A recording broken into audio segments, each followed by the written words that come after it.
44459. For Channel Africa News, I'm Jolani Tulo-Mwebe. SABC News. The African Perspective. In our sports headline, Bafana Bafana have been sent crashing out of the African Nations Championship.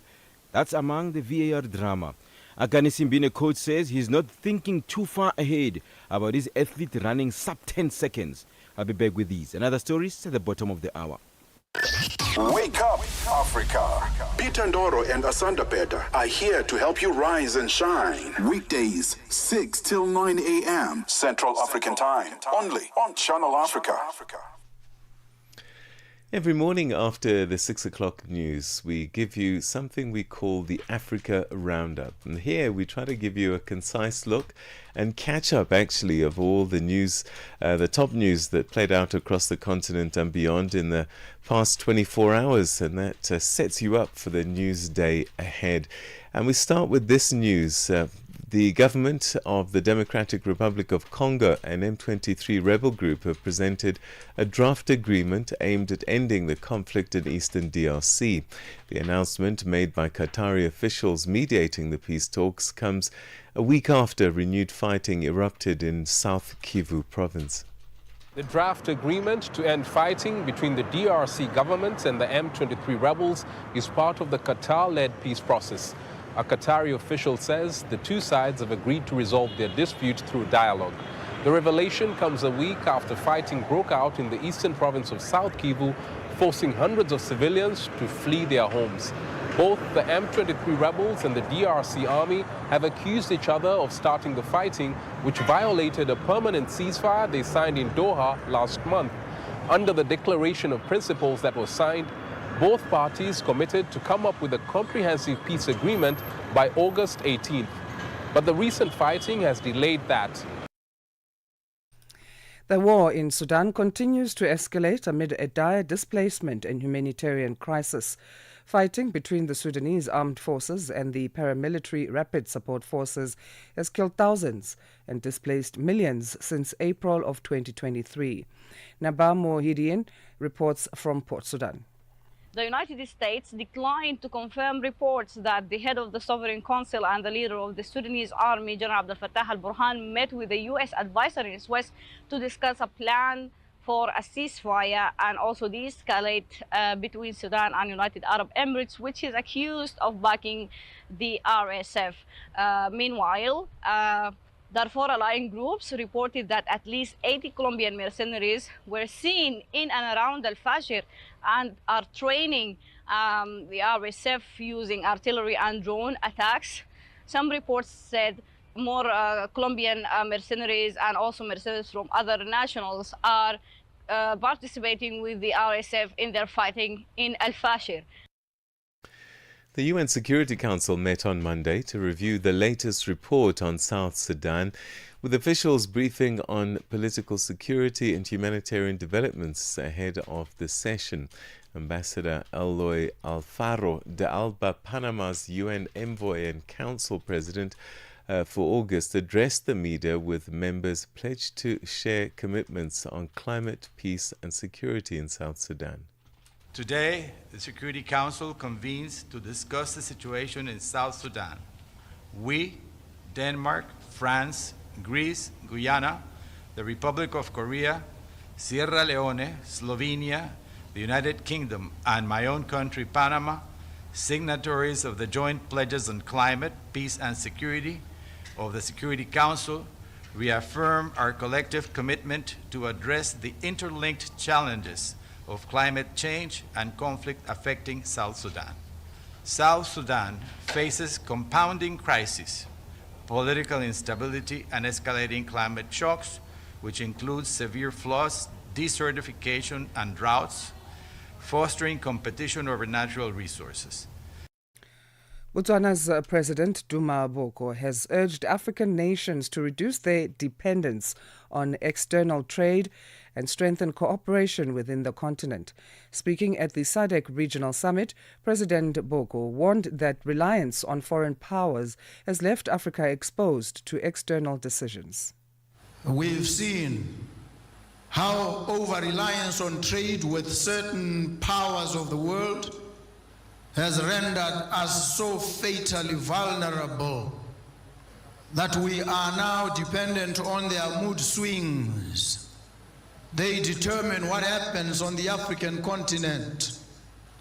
And this is because we've allowed ourselves to fall into a trap of self-loathing, where we've hated not just ourselves but our neighbors on the African continent. We've refused, we've been reluctant to trade with each other, to see and recognize each other's worth. We've come to that point, that inflection point in our history, when we must recognize that we need each other. And that's how we come to the end of today's edition of the Africa Roundup. We'll have another one for you tomorrow after the 6 o'clock news. Stay with us. Coming up shortly, Asenda will be taking us to East Africa for a deeper look at some of the stories and the issues that are playing out in that part of our continent. Mix Vibration sur Channel Africa. C'est notre invitée du jour, la belle Aina Mwenze. Elle est là, certaines l'appellent Boss Lady. Bonjour Monsieur Jolino. Parlez-nous un tout petit peu de vous. Je m'appelle Boss Lady Aina. Je mets l'accent sur le nom de Boss Lady parce que je mérite cela après le travail fait. Et c'est une rémunération en titre de la personne que je suis devenue aujourd'hui. Épouse et une mère de 4 garçons. Et voilà ce que je peux dire pour l'instant. Et vous vous êtes lancé dans le business. Comment c'est venu? En tant que mère et se retrouvant dans les pays étrangers, particulièrement en Afrique du Sud, je me disais que laisser les enfants sur la charge des travailleurs ou d'une bonne, ça serait pas très intéressant. Je me suis dit, bon, je dois essayer de m'organiser et trouver un emploi que je peux faire. Mix Vibration, tous les dimanches de 18h à 19h, temps universel. Mornings made better with Peter and Asanda on Rise and Shine. Weekdays, 6 till 9 Central African Time on Channel Africa. Just gone 12 minutes. Now it's 13 minutes past 6 Central African Time. Let's dive deeper now into stories making headlines in the East African region of our continent as we get into conversation with journalist and team leader at Grassroots Journalism Kenya, Dennis Beru. Dennis, how are you on this Tuesday? Always great catching up. Thank you so much, Asenda Beda. I'm doing well, of course. We are doing well with your son, Benny McCarthy, and yes, Kenya is happy. Yes, great. It's so great to hear some great news, in terms of Kenya celebrating and all that. Let's start with Tanzania today, though, and we'll touch on Kenya because there is some story coming out of there as well.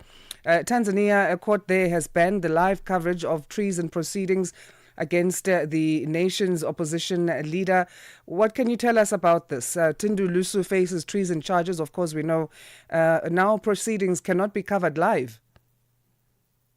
Yes, of course. Thank you so much. These are very sad ruling because a court on Monday ruled that, or rather it banned live coverage of a treason proceeding against East Africa's nation main opposition leader Tundu Lissu, who criticized the decision.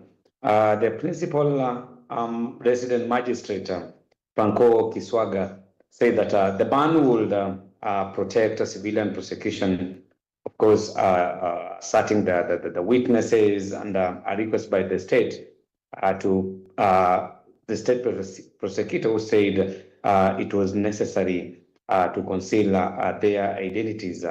And I remember, Asanda, that Lissu has already opposed the request, saying such an order will allow court to operate in darkness and prevent his supporters from following the case. And the official from East Chadema party also criticized the court order.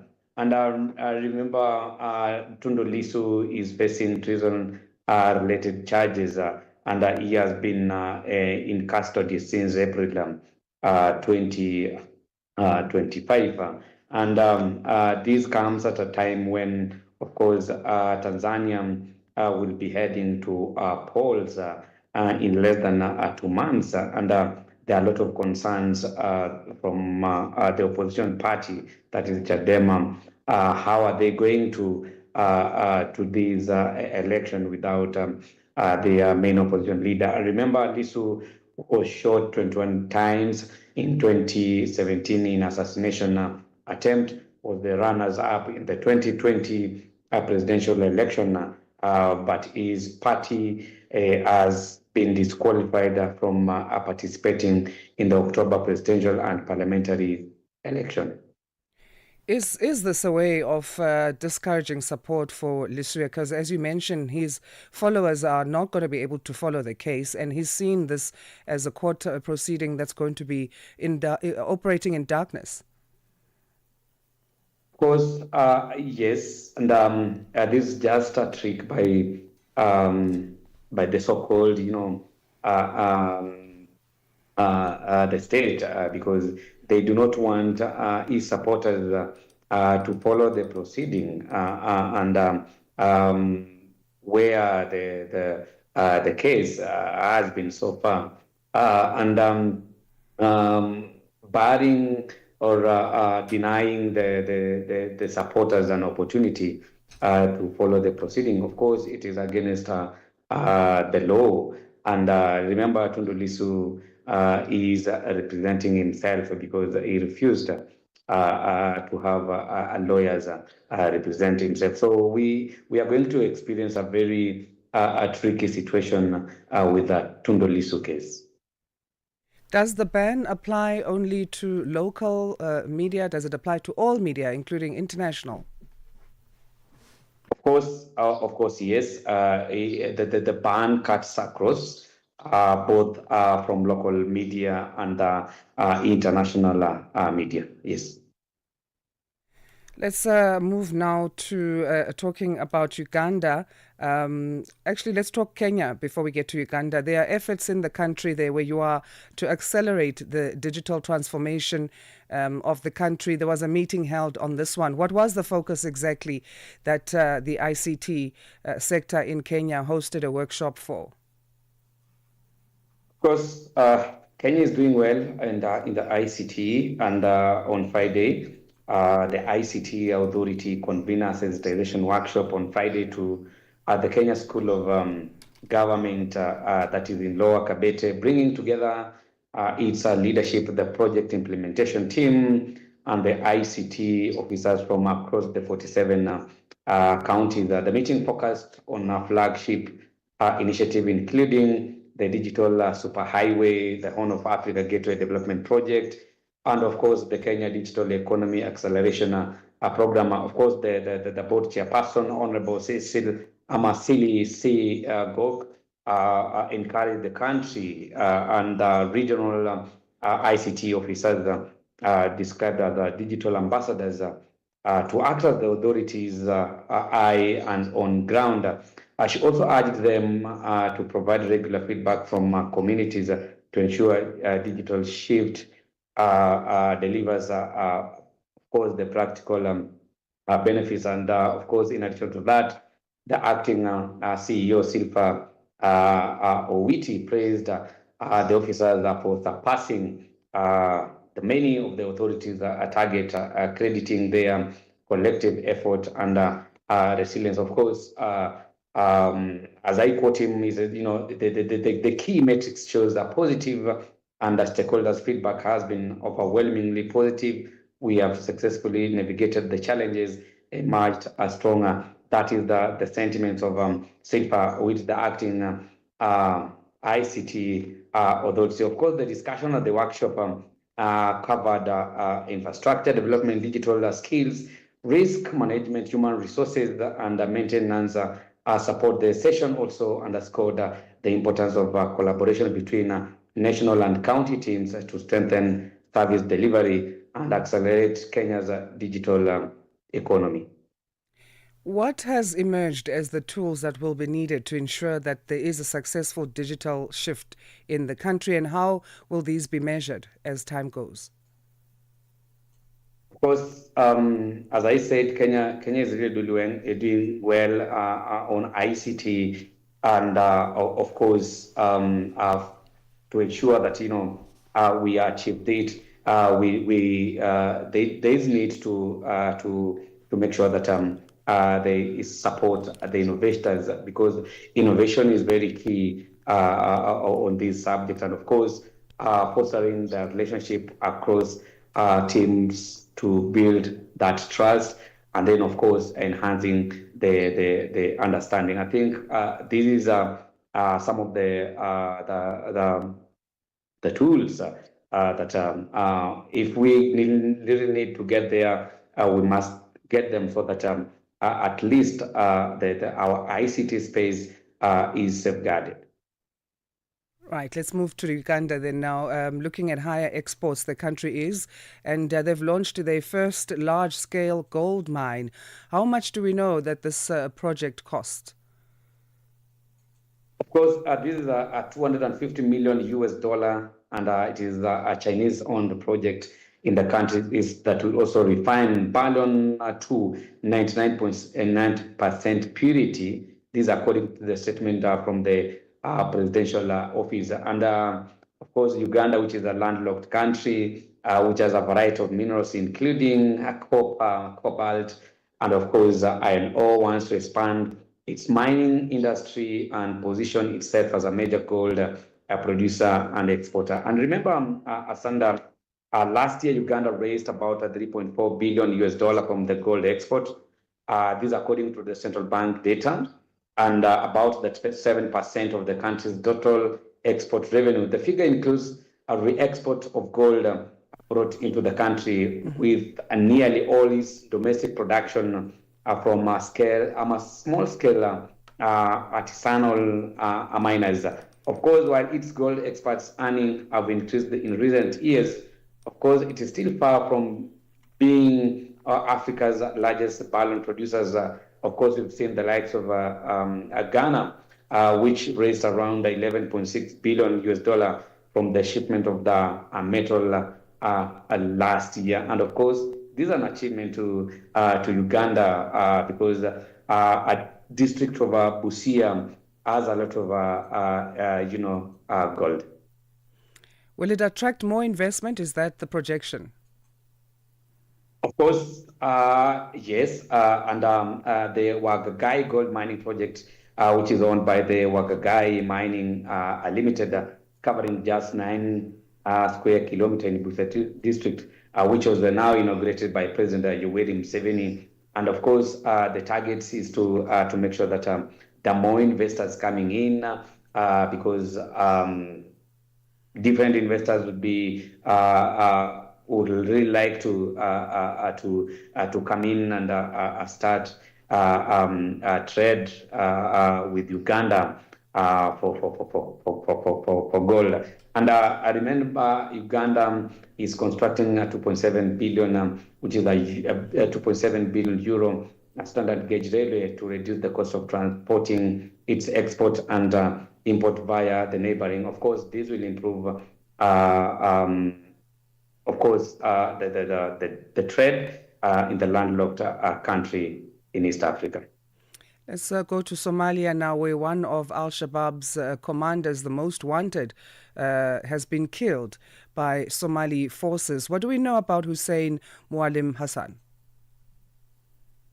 Of course, Hussein Mualim Hassan was a wanted Al-Shabaab top commander, and the Somali National Forces have announced that they have killed him in an operation that took place near Bod Hashule, about 17 kilometers north of Wajid, in the Bakol region, according to the statement from the Minister of Defense. Of course, Mahal bin, one of the Al-Shabaab most wanted leader, has been with the group for more than 15 years and was the central figure in planning and executing attacks across the multiple regions, including Irahim, Middle and Lower Shebele, and of course Mahdud, Gal Khadud, Bay, Bakol, and the regions of Gedo, which have experienced attacks by the Al-Shabaab. And remember, during his time in the group, he held several positions, including the operation commander in Bay, Bakol, and Gedo regions, head of taxation in Bakol and chief of the intelligence in the Shabelle region, and of course the Ibrahim, deputy to the Fahad Mohammed Shangole, of course the Al-Shabaab propaganda and indoctrination achiever.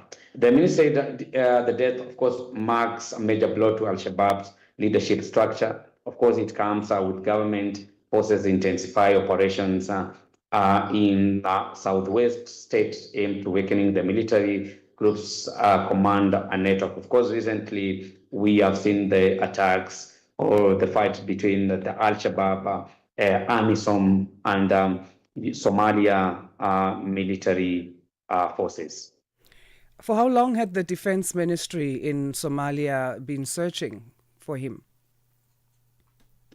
Of course, being a wanted man, he has been at the group for nearly 15 years, and there were also calls, by there were pounds on his head, both by the national government and of course the U.S.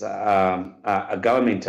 But of course, having managed to kill him in an operation, of course, it is a win for the Somalian national forces. Right, let's go to Burundi now. Then the president of that country, Evariste Ndayishimiye, has laid the foundation stone for a historic railway. It's going to connect Burundi to Tanzania, and this is Burundi's first rail network. What went into this project in terms of infrastructure and funding? Of course, thank you so much, Asenda. This is now it is a milestone for the landlocked and a poor country in the world, Burundi. Of course, the historic project begins with the foundation stone ceremony for the 282 kilometer. There's about 105 miles. The standard gauge railway, which begins in Musongwati, a region that is located 160 kilometers southwest of the capital, Bujumbura. Of course, the bilateral conversation between the two countries, that is Tanzania and Burundi, and the Central Corridor. Of course, it is a strategic trade route connecting the mainland economic to the port of Dar es Salaam and in Tanzania. Of course, the rail will boost the connectivity trade between the Burundi and Tanzania. Of course, the rail is a game changer for the landlocked country, which has faced significant challenges in the transportation and trade connectivity. Of course, Asenda, this project is funded by the African Development Bank, and of course, it aims to connect the landlocked countries in East Africa with the sea by providing these nations with access to global markets. This, of course, will also improve the infrastructure, will play a very critical role in enhancing economic growth and integration by reducing transportation costs, of course, and time for goods moving between the Great Lake region and international trade hubs. Of course, this is the first ever rail project in Burundi, and it is going to be a game changer for the Burundians and of course, the government of Burundi, because they want to increase trade in the region. It will take 6 years to finish. Yes, it is a game changer, but are there any foreseen challenges to this project? Of course, there are foreseen challenges for this project because remember, Burundi is a landlocked country, and the country has a lot of hills. So the engineers will really have difficult times when navigating the hills, and of course the financial challenges because we are not sure, and these are not come out clearly whether the African Development Bank is financing this project 100%. Mm-hmm. Of course, the target is to have this landlocked country connected to the sea through the Tanzanian port of Dar es Salaam. Of course, some of the challenges will be the accessibility of other countries if they want to access or use the rail to transport goods. Of course, this is in line with the economic growth of the poorest country, Burundi. Of course, we'll see whether after 6 years this project will be a success for the Burundians. Dennis, always great catching up. We'll do this again next week, Tuesday. Thank you. Thank you so much. Thanks. That's Dennis Beru, who is a journalist and team leader at Grassroots Journalism Kenya, giving us a concise roundup of stories making headlines in the East African region of the continent. Let's say good morning to Jolani Tulongwepe. She's got our news headlines. SABC News. Headlines. The African Perspective. Thank you, Asenda. Good morning. Making headlines. The World Food Programme says a convoy of lorries carrying aid has arrived in Sudan's war-torn Darfur region. The Rise Mzansi Party leader in South Africa, Songezo Zibi, has called for the dismissal of the National Defence Force General Rudzani Maphanya after comments he made in Iran. And finally, US President Donald Trump says substantial progress is being made in his efforts to end the war in Ukraine. Russia launched its full-scale invasion of Ukraine 3.5 years ago. I will have details on these and other stories at 7 o'clock. SABC News. Headlines. The African Perspective. It's time now for a first look at what's been happening in the world of sport. And with your details is Fikile Lingwati. Good morning. Sports on Channel Africa. The African Perspective. Good morning, Peter. We begin with football news. Sad one indeed. South Africa have failed to reach the quarterfinals of the CAF African Nations Championship in Uganda, Kenya and Tanzania. This after they played to a 3-3 draw with the host nation Uganda in a Group C match at the Nelson Mandela Stadium in Kampala, Uganda last night. Bafana needed to beat the host nation or alternatively hope that Niger beat Algeria in another group match to advance the quarterfinals. Rama Ahlwe Mphahlele, Thabiso Gudumela and Philip Ndlondlo scored for Bafana. The coach of sprint ace Akani Simbine, Wena Prinsloo, says he isn't reading too much into his athletes running sub 10 seconds for 11 consecutive years, surpassing athletics legend Usain Bolt's record. He insists his focus is on maintaining Simbine's consistency at that level. With the World Senior Championships in Tokyo scheduled from the 13th to the 21st of September, Prinsloo says the key priority is keeping Simbine healthy ahead of the global competition. Yeah, look, obviously we don't look into that stats guys out there that look at these things. And when it came up the first time, I was sort of surprised because, for us, it's just, we go season by season and we know what the goals are and the targets are for that season. So, but it's, 11 years going sub 10. It says a lot about his consistency. It says a lot about, the team around him, making sure that he's always on top of his game. Prinsloo adds that running sub 10 is no easy feat, even though Simbine makes it look effortless.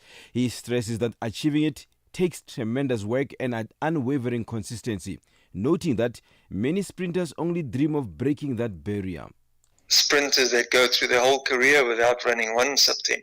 Kani's been doing it for the past 11 years. Look, there's no magic bullet to say this is what you have to do and this is what you have to do. It's just those are the cards that we've been dealt, and we work with it. We work with it. As I said, we didn't plan to say we're going to run sub 10s for 11 years. It's just we get into the season.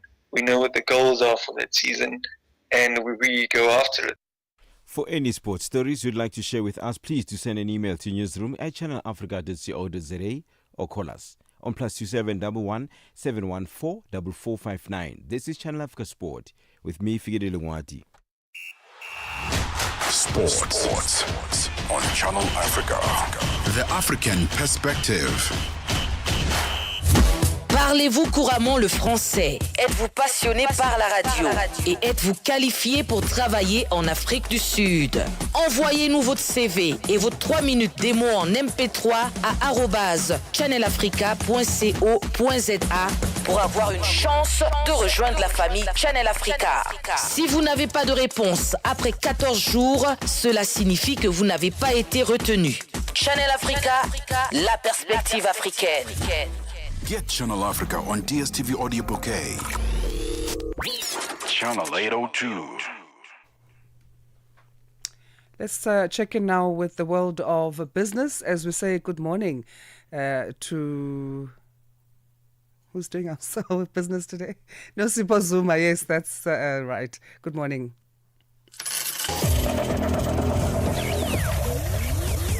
Business news on Channel Africa. The African perspective. Thank you, Asenda. Good morning. In your business news this hour, Nigeria's President Bola Tinubu has set an ambitious goal of achieving 7% annual economic growth, aiming to pull the nation out of its current financial challenges. Now, in the first quarter, Nigeria's economy expanded by 3.13%, a figure partly driven by a recent rebasing of the country's gross domestic product, which is the GDP. Now, this rebasing increased the GDP to over $243 billion US, although the growth rate still fell short of expectations. Channel Africa's economics reporter Innocent reports. President Tinubu stated that the reforms implemented have strengthened economic stability and boosted investor confidence. However, he noted that the public savings remain a constraint on growth. Critics of the president argue that he has not met the expectations that propelled him to power 14 years ago.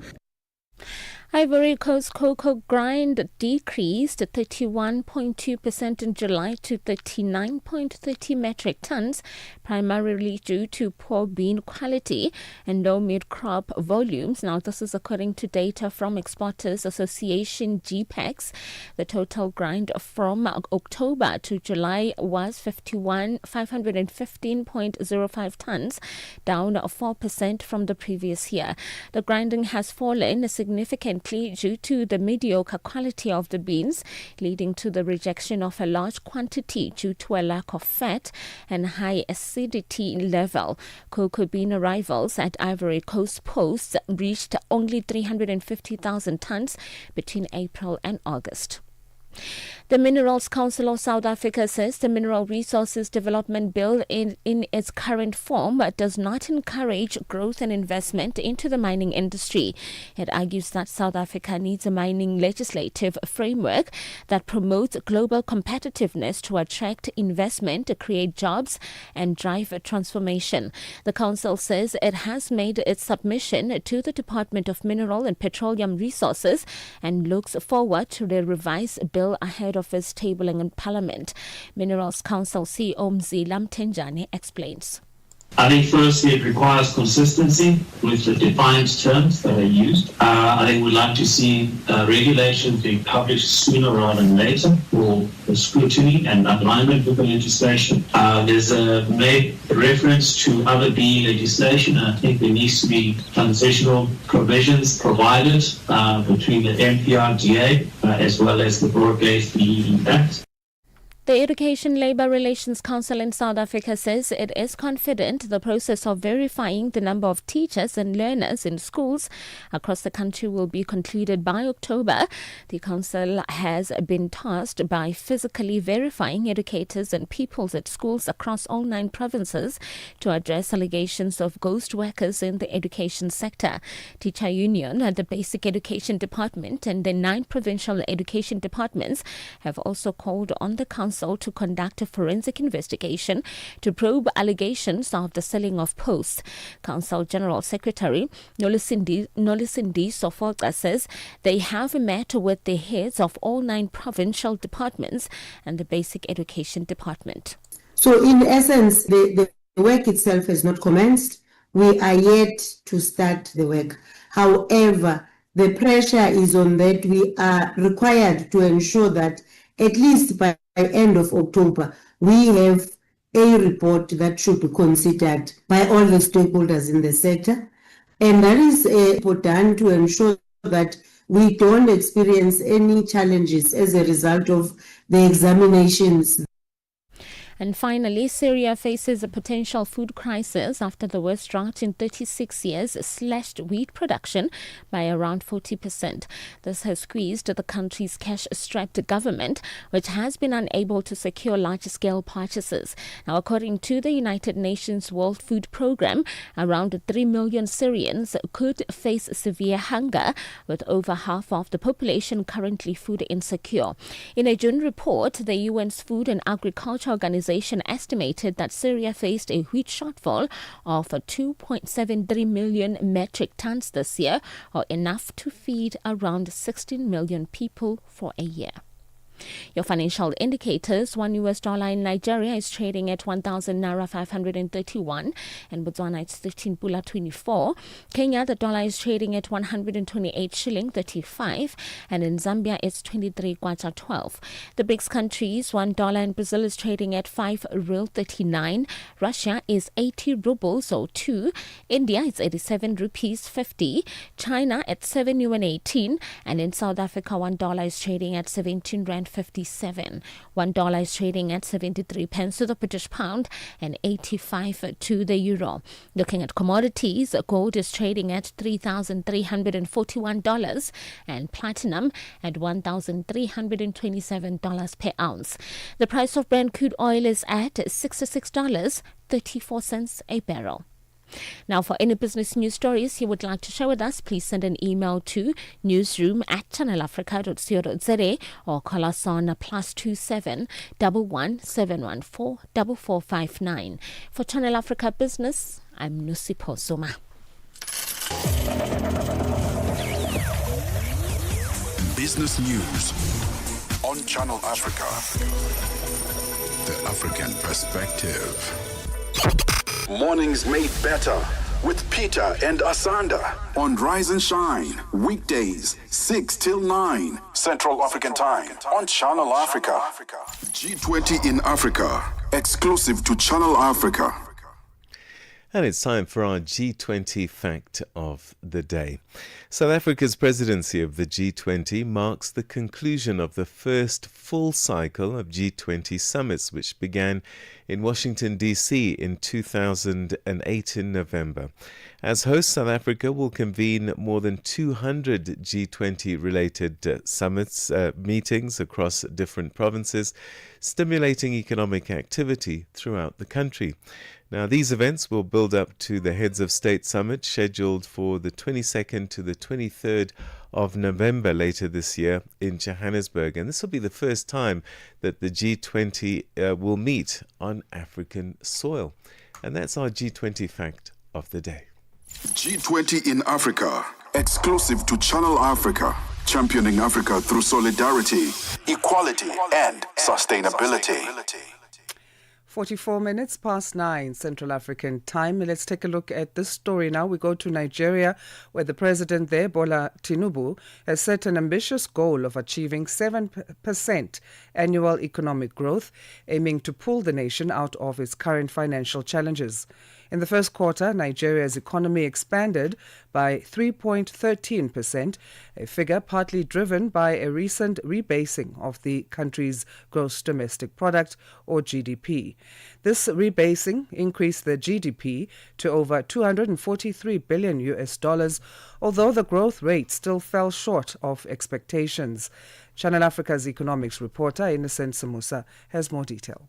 President Tinubu stated that the reforms implemented have strengthened economic stability and boosted investor confidence. However, he noted that the public savings remain a constraint on growth. Critics of the president argue that he has not met the expectations that propelled him to power 14 years ago.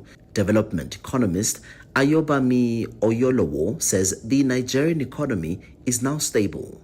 The economy is now stable. That means we have achieved a relatively stable macroeconomics as it is now. Our growth rate is about 3% 3.0, 3.4 thereabouts, so which is positive.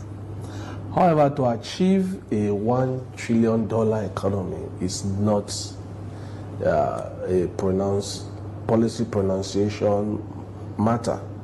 There must be very serious work that will go into such achievement if we must achieve it. It's just 5 years. In fact, you said a decade. It's not a decade. It's just, we're already in 2025 and we're almost at the end of 2025. Before, in another 2 weeks, we are into the Ember month, and that means we are almost out of 2025. So we have just 4 years to make that leap if we must do it. Nigeria's GDP rebasing raised the economy's value to $243.55 billion, yet growth remains modest at 3.13%. From an economic perspective, how much of this growth reflects actual productivity gains versus statistical adjustments? And is the targeted growth achievable?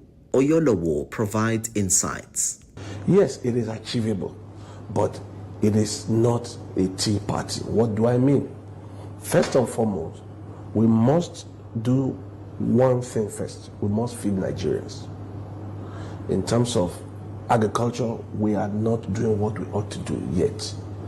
We have to get the critical aspect of our economy working, agriculture and the small and medium scale enterprises. Now, to grow an economy, yes, you will be happy if you have the Dangote, but beyond those ones, you need the small and medium scale enterprise, because those are the ones that will bring in the critical mass. Do you understand? You have to create small, you have to put money in the hand of the smaller people. As it is right now, we are almost out of what you call the middle class. He says the country must deal with basic needs first. Housing in Lagos, unfortunately, it's not just Lagos, it's for poor people to live in. So we must provide all this in terms of housing, food, and shelter.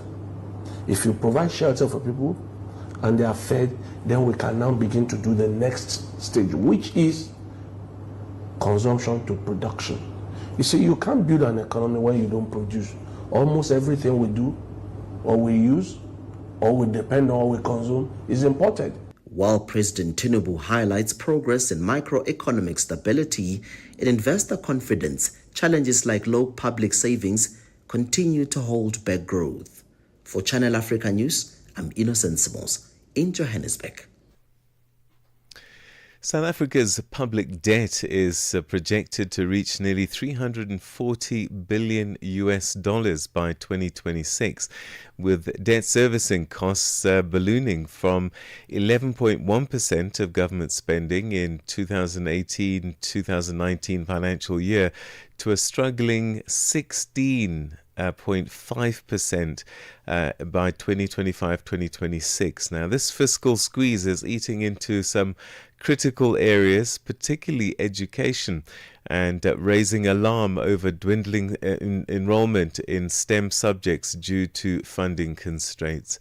Well, joining us now is Setlhane Manchidi, who's the head of corporate social investment at Investec in South Africa, and he's going to help us unpack what all this means for our future. Thank you very much indeed for joining us, and welcome to the program. Thank you. Thank you very much for having us, Peter. Mr. Manchidi, let's start with this whole story. I mean, this debt servicing now is claiming about 16 cents in every round of government spending, even outpacing allocations to education and healthcare in proportion. So what does this tell us about South Africa's fiscal priorities in your view? I mean, I think we are obviously under fiscal pressure, and it is inevitable that all service-orientated departments, be it health, be it housing, be it whichever, including basic education, would come under strain, which is unfortunate, especially in light of the pressing demands on education.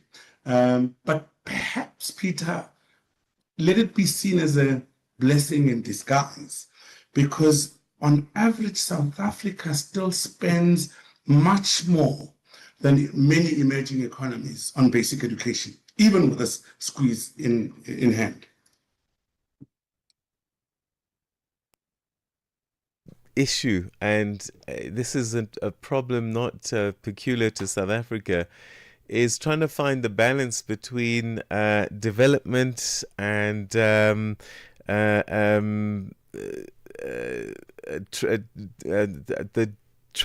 trade-off rather between debt versus development. Finally got there. Yeah, you know, I think being the developmental state that we are, we ought to prioritize particularly pieces like education. But I think what the key question we've got to ask, which we haven't asked for many years, I don't think enough of it anyway, is are we getting bang for our buck in education?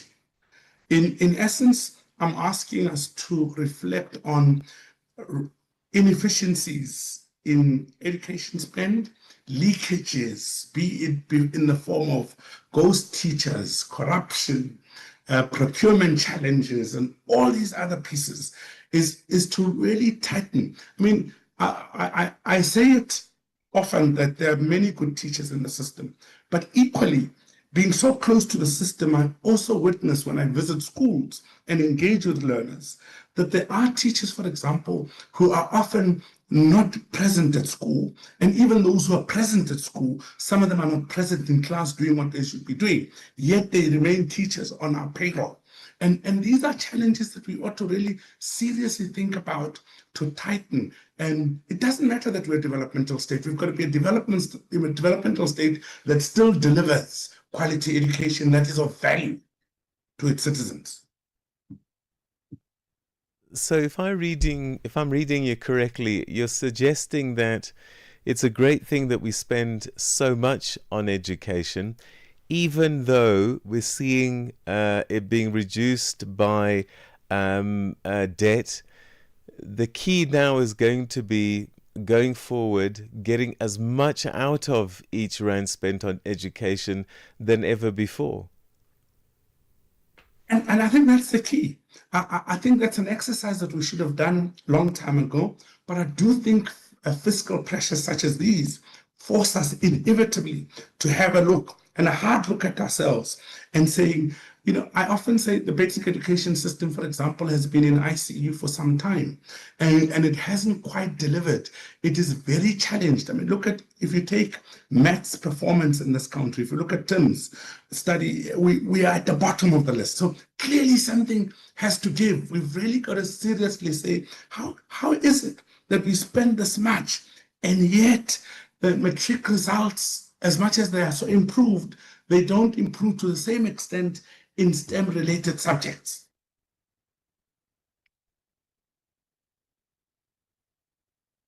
Engagement. We're also seeing, sadly, a declining engagement in STEM subjects like pure mathematics. How serious is this trend, and why? And what a long-term damage could we see as a result of this? Peter, this is very worrisome. It is very worrisome. You have an economy, a business sector, you have a society in need of STEM-related skill sets, either in the form of doctors, in the form of economists, in the form of chartered accountants, in the form of scientists, in the form of engineers. And yet there is a dwindling number of those who are taking pure maths. Instead, they're opting for maths literacy, and sometimes not quite opting for. I think they are encouraged in pursuit of what is called a better pass rate per school to take up maths literacy as opposed to pure maths.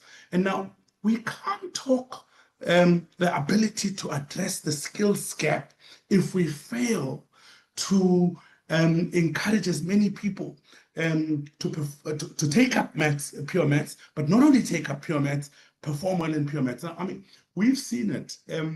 We've run Promise for the last 20 years, and this year it's our 20-year anniversary.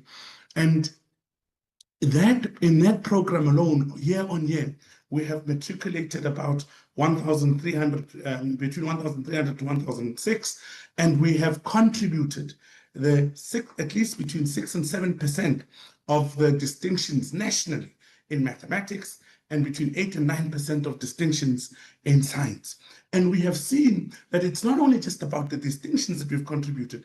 Many of those who have obtained these distinctions have gone to varsity, have been better placed to pursue degrees in chartered accountancy, in engineering, in a whole host of other fields. And not only that, they have made it out on the other end, many of them in record time, and today are active economic participants. Now, that's what you need. That's what you need. You need as many of these kind of careers to be pursued, because that's where there's a higher chance, or a better chance anyway, of gaining employment going forward. If you're talking about the digital divide, if you're talking about all those others, we still need the skill sets that require people's understanding of maths in particular, and maybe in some instances science. So where is the problem? You've already alluded to getting more bang for our buck in terms of investment in education. Does that mean also that we're not producing enough good STEM teachers? Well, it's very challenged, and let me tell you what the challenge looks like. One, in our public schooling system, Peter, we still have serious overcrowding. Now, that is a problem, where the teacher ratio is 1:65 in a class, and yet you're expected to learn maths and teach maths and science. You have a situation where there are inadequately, to your point, inadequately qualified maths and science teachers standing up in front of classes teaching maths and science. And that also is a challenge on its own. You also have instances where material such as textbooks and all that does not reach you on time. But more so, which is critical, is you do not have enough contact time spent on the subject per se. Now, many people who are in matric this year are likely to write their exams not having completed their maths curricula or syllabus at all. Now, that's a challenge. You cannot examine everyone on an equal footing, assuming that they were taught everything that they need to be taught, but assuming that they had all the support material that they had, but also assuming that they were given the individualized attention as best as possible, which is just about impossible given the class sizes. So we have a very seriously challenged education system that perhaps, Peter, one of the pieces we've got to ask is over 30 years post-democracy, this education system, while the matric results have improved, while we have facilitated access, we have failed dismally on ensuring quality. Is it an adequate system? Do we really need to review the delivery and how best to realize change over the next 30 years? And that's where we're going to have to leave it. Lots to be done, clearly. But thank you so much indeed for sharing your thoughts on this pressing and burning issue. Thank you so much, Setlohane. Thank you. That's Setlohane Manchidi, Head of Corporate Social Investment at Investec in South Africa, concerned about debt servicing eating away at our education budget in South Africa.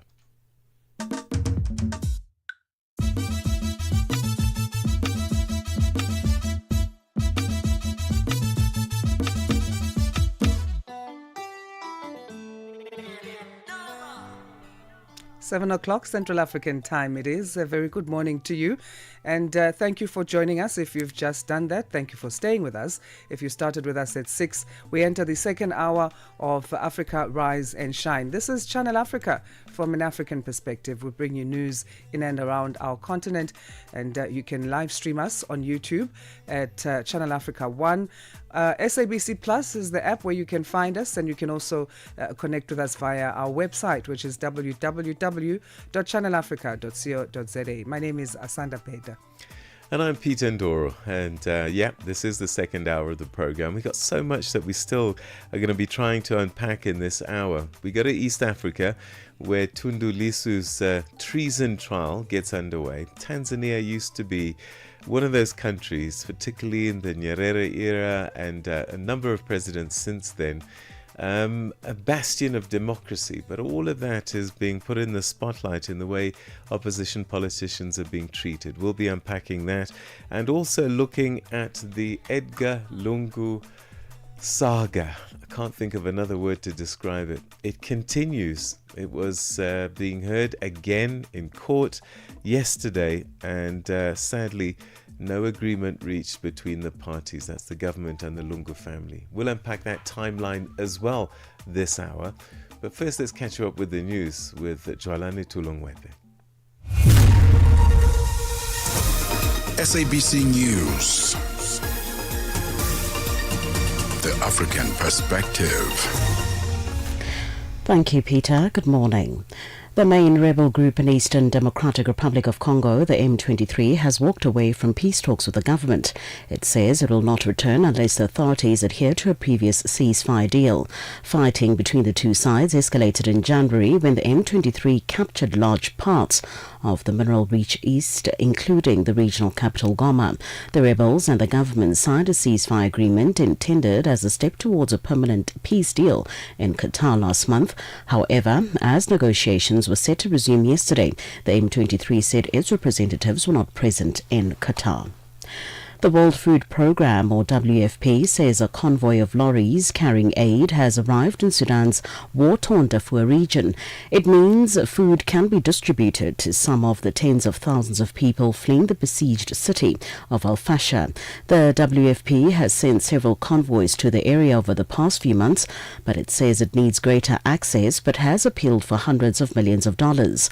Samantha Chattaraj is the emergency coordinator for the UN's World Food Programme in Sudan. We need consistent access to save the situation in areas facing starvation. At the same time, this cannot be possible without the resources on hand. And as such, we are appealing for $645 million for the rest of the year.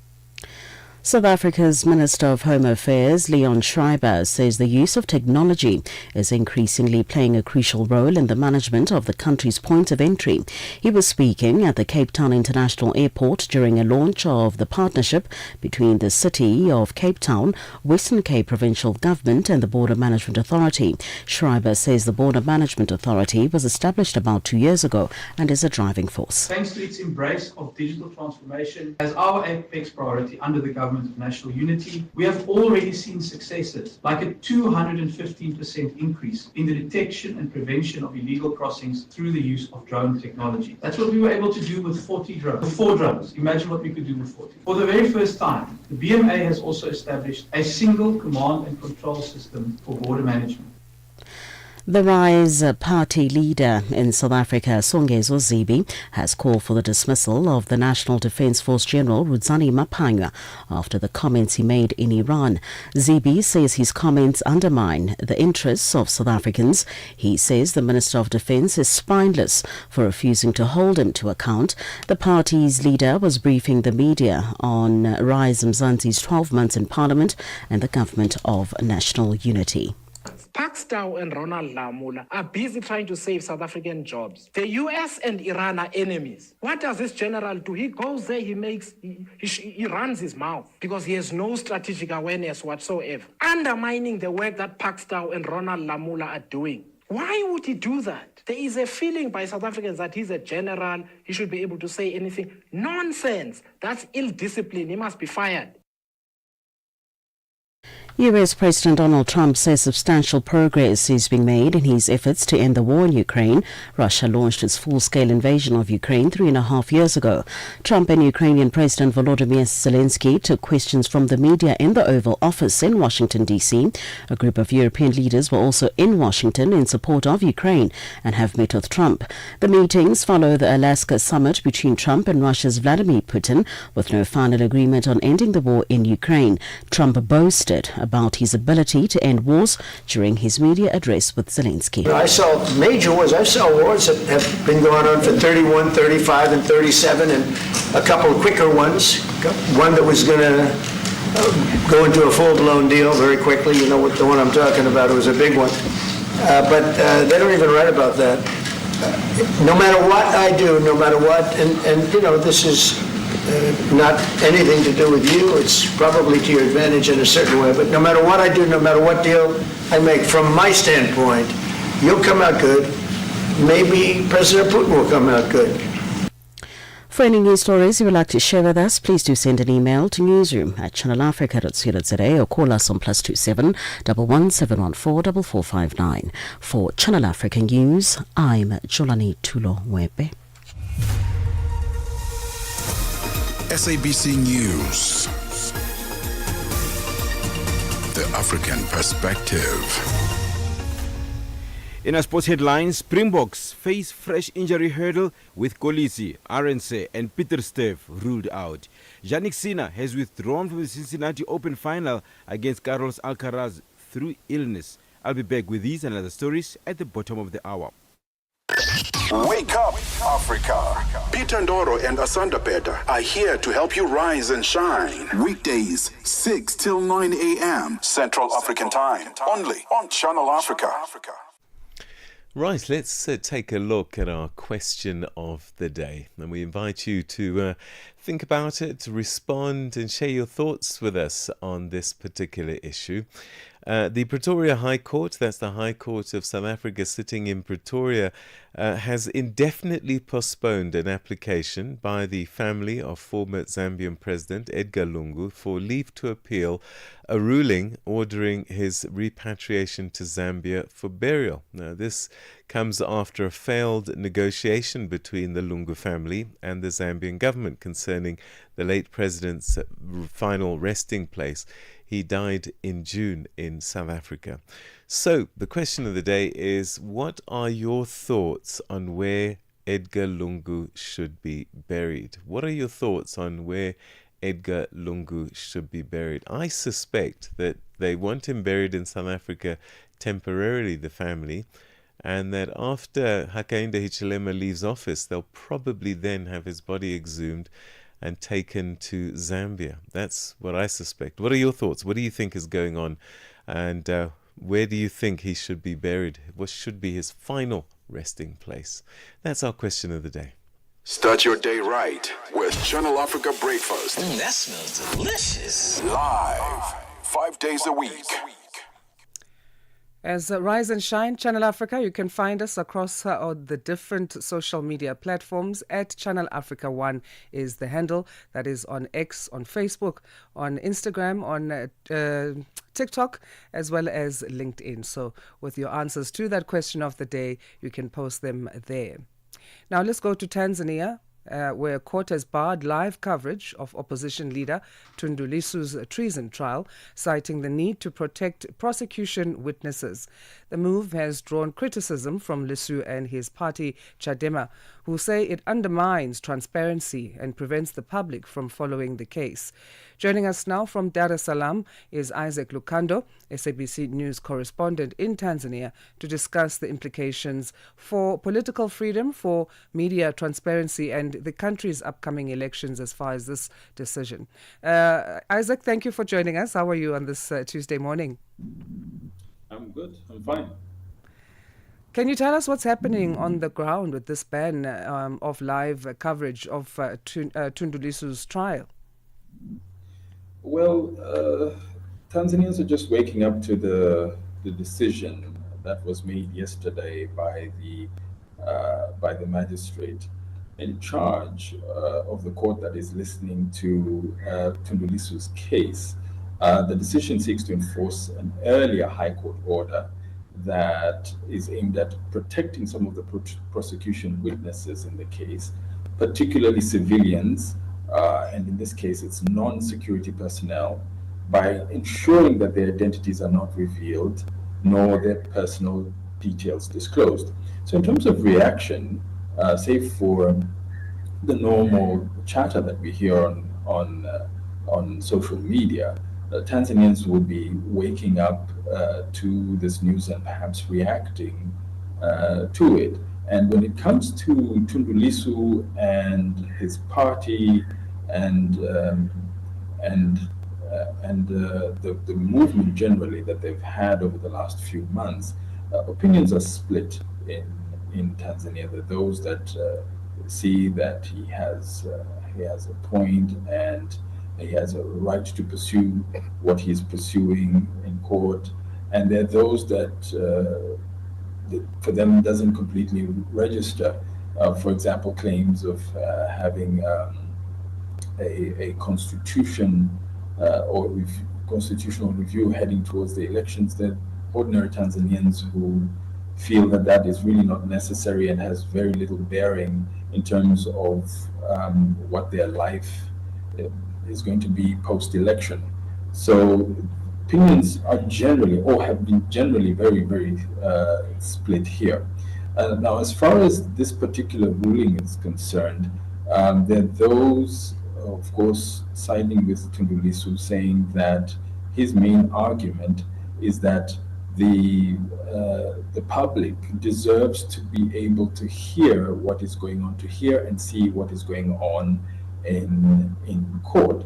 But on the part of the court, he says, well, while it has embraced an open court principle that the public has always been allowed to view what's going on and hear what's going on and be part of those proceedings, for the sake of protecting the prosecution witnesses under the law, because Tanzania does have a Witness Protection Act in place, they felt that it is necessary to hear the testimonies of these witnesses in private to keep their identities safe.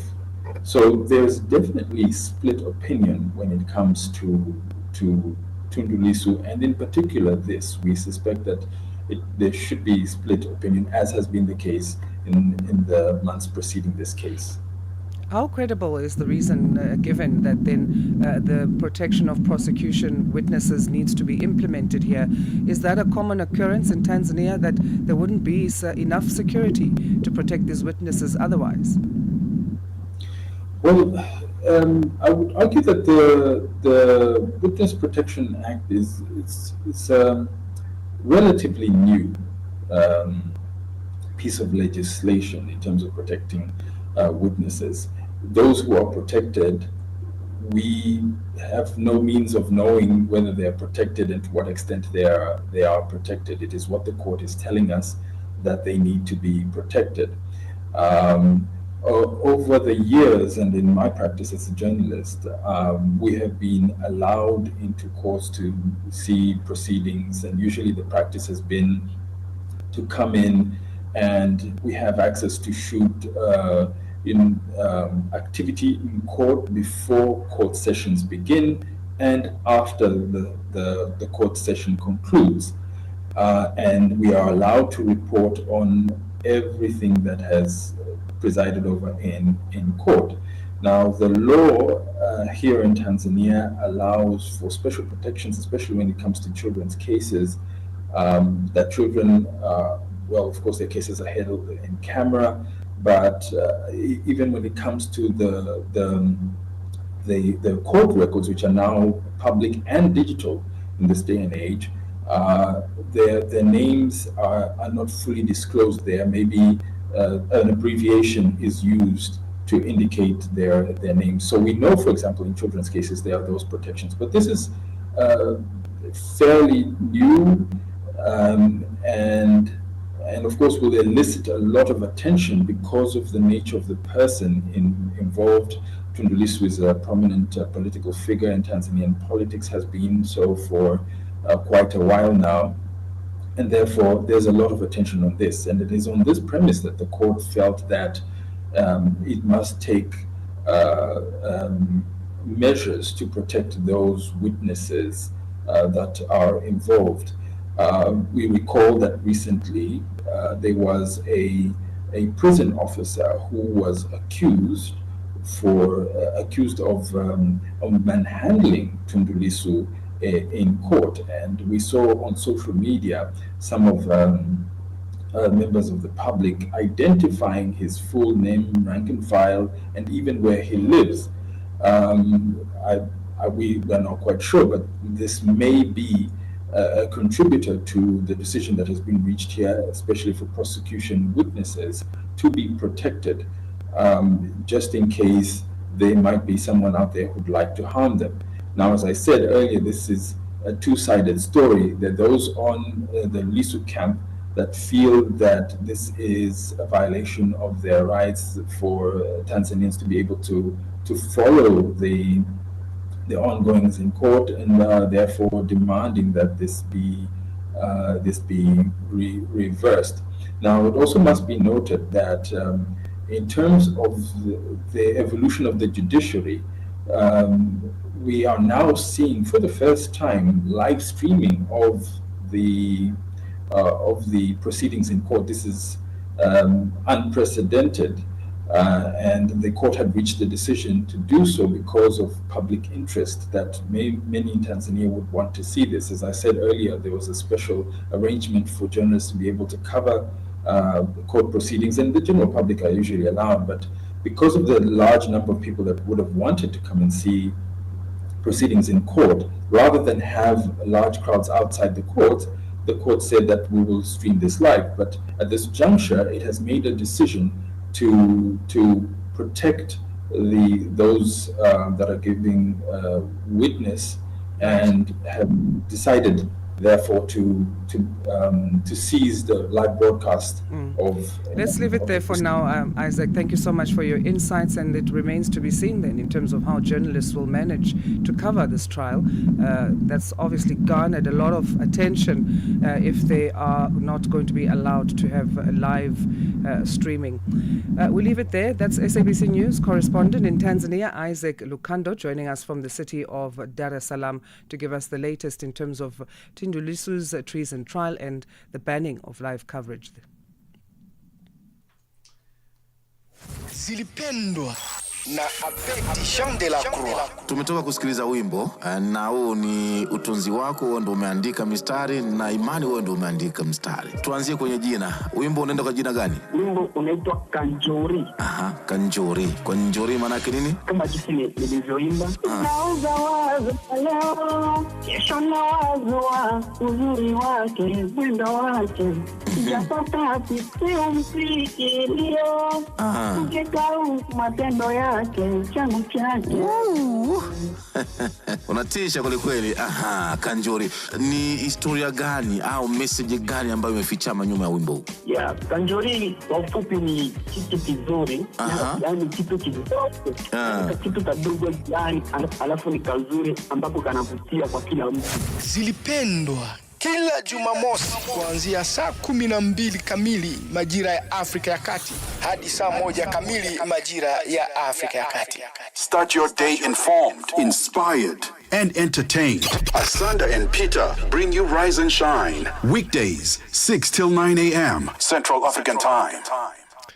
So, remember the question of the day? Yes, the Edgar Lungu burial saga. Well, the burial arrangements for Zambia's former president, Edgar Lungu, remain at the center of a fierce dispute, from the abrupt suspension of a planned funeral in Johannesburg to an ongoing legal battle in South Africa's courts. As at its core is a family resistant to a state funeral that will be presided by the current state president, Hakainde Hichilema. So, with critical court hearings now pending before the Constitutional Court, the tensions simmering on both sides, the story continues to evolve. And joining us to break it all down is Michael Mbewe, Channel Africa's reporter, who's been on the ground in Pretoria covering each development in this particular story. Michael, thanks so much indeed for joining us. Hello, Michael, can you hear me?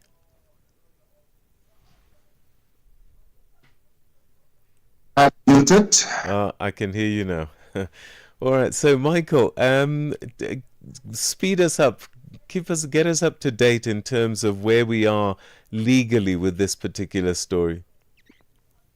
Indeed, Peter, it's a story that has captured headlines across Southern Africa and beyond. The highly contested burial of Zambia's former president, Edgar Lungu.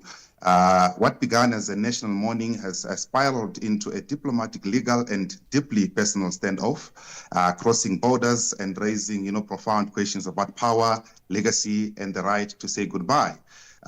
with court battles unfolding in South Africa, accusations flying between Zambian government and the Lungu's family. And a nation left in limbo with court battles unfolding in South Africa, accusations. This is no ordinary state funeral, Peter. It's a complex intersection of politics, law, and personal grief. But just to take you, in terms of the timeline, between the 15th and the 5th and the 15th June, that's when 5th June, Lunga died in Pretoria at the age of 68 while undergoing treatment. The Zambian government declares a 7-day national mourning period, later extended to 12 days, and plans a state funeral with military honors, repatriation of the body on 18 June, and public viewing between the 19th and 21 June. A state funeral on the 22nd of June and a burial at Embassy Park in Lusaka on 23 June. A private memorial service is held in Pretoria on 10 June. 15 June, initial agreement between government and family is reportedly reached over funeral arrangements.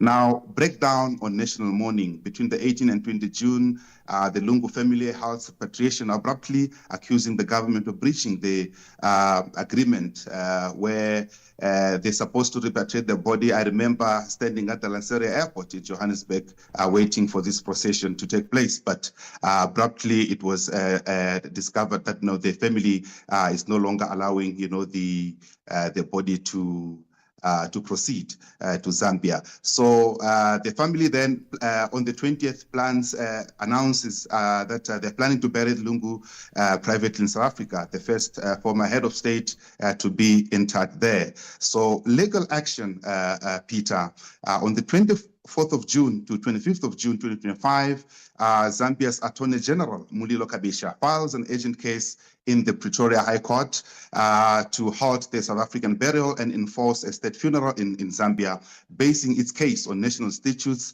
and precedent that require former president to receive official state funerals. They argued that Lungu's burial is not just a family affair, it's a matter of national interest and public record. Essentially, they are saying the presidency doesn't end at death, it carries symbolic responsibility beyond life. So 25th of June, the court holds the planned funeral at Johannesburg Cathedral. The court grants the family access to the body, but orders legal submission. Government to submit the submission by 4th July, family by 11th July, with full hearing scheduled for 4th August. So the stalemate and diplomatic spotlight in July, the family planned private burial remains in limbo. South Africa civil group criticized President Ramaphosa for his silence, and then reports highlighted that frustration of the body remain in cold storage, deteriorating dignity of situation, and complex filings from the both sides. So, Peter, moving forward, court ruling in favor of Zambia, 8 August 2025. A South African High Court rules in favor of the Zambian government, affirming the national interest and state burial protocol override family preferences, even the wishes of the deceased. So the ruling orders the repatriation of Lungu remains to Zambia. The Pretoria High Court sided with the Zambian government, stating that a state funeral aligns with both Zambia and South African legal principles, particularly when public interest outweighs personal preference. So the ruling authorized repatriation of the body to Zambia for an official burial. The family is granted leave to appeal and subsequently lodges an application for leave in South Africa's Constitutional Court. So the current status, Peter, the government attempted to take possession of the remains following the ruling by the High Court, but this was blocked because the family leave to appeal filing automatically suspends enforcement of the court order. The appeal process is underway with the final outcome still pending. The family argues that their rights under South African Constitution, especially the right to dignity, cultural expression, and family privacy have been violated. They are also challenging the idea that Zambia's legal norms can override decisions made to South Africa. So the appeal to Supreme Court of Appeal, immediately after High Court ruling, the Lungu family submitted papers for leave to seek leave to appeal to the South African Supreme Court of Appeal. This filing means the remains would remain in South Africa while the appeal is processed. Fast forward, application directly to the Constitutional Court, which is now 15 August, Peter. The family escalated the matter by filing a direct application to Constitutional Court, arguing that the High Court disregarded the constitutional rights to dignity, privacy, and family autonomy regarding burial. Peter? All right, Michael, we'll leave it there. But next stop, Constitutional Court. Thanks so much indeed for that timeline. Thank you so much, Peter. Africa in Business on Channel Africa. The United States was very vocal at the beginning of South Africa's G20 presidency, and this is largely due to strained relations with South Africa at the time, that they were not really keen on participating. Where do they stand right now? The US is planning to take over the presidency of the G20 next year, and our understanding from them is that they intend to continue to do so, and therefore it is quite difficult then to be in a situation where you are not attending deputies' meetings or discussions during our presidency and then to take over the presidency next year. From a finance track perspective, there has been engagement. We've been working on a communique last week and this week here in Zimbabwe. What's important about that is that it's a consensus document. And so all the members in the room have to agree to the language that is used there. And our US colleagues have been part of those discussions and negotiations. Bringing the African markets into your home. Channel Africa, the African perspective. A fresh morning, a fresh perspective. Stay tuned to Rise and Shine on Channel Africa. South Africans are being warned about a sharp rise in fraud targeting banking apps and virtual cards, with some victims losing hundreds of thousands of rands. The National Financial Ombuds Scheme says digital fraud complaints have surged by more than 70% in the past year, overtaking ATM fraud cases. To unpack what's behind this trend and how consumers can protect themselves, we're joined by Ndoro Maseti, who is lead ombud for banking and credit at the NFO. That's the National Financial Ombud Scheme. Ndoro, thank you for joining us. How are you this morning? Very well, thank you, Asenda, and good morning to you and to your listeners. Well, virtual cards are meant to be safer than physical ones. So how are fraudsters managing to exploit them? So fraudsters are still managing to exploit them by typically presenting themselves to be an employee of the bank, contacting these customers, and through the usual means of vishing, smishing, and phishing, they pretend to be a legitimate bank customer, earning the trust of banking. They pretend to be a bank employee, earning the trust of customers, and then they get the customer to unintentionally compromise their confidential banking information, thereby getting access to that app. And that's when they create these virtual cards, which allows them then to transact. What are the common tricks that criminals are using right now that as consumers we need to be aware of? You mentioned that one of them is posing as a bank employee. I think the main space they're playing in Asenda is posing as a bank employee. They phone you, they pretend to create some panic. Your account has been hacked, you have been victim of a fraud, I'm going to send you an OTP, please confirm it, or we're going to move funds to a beneficiary account. And around this panic that they tend to create, they earn the customer's trust. And the customer, without applying their mind or thinking, then divulges this confidential information, the PIN, the password, the OTP, or the in-app authentication, and thereby allowing this fraudster to gain access to that platform. So the modus operandi in terms of the smishing, which is the SMS, the vishing, where you're pretending to call, or the phishing, which is the email that you receive and people click on the link, is the same modus operandi that's being used here to gain access to that app and then create these virtual cards. We read recently about a case in the country where a victim lost 500,000 rand, but the bank wasn't held responsible. So how should consumers balance convenience with personal responsibility?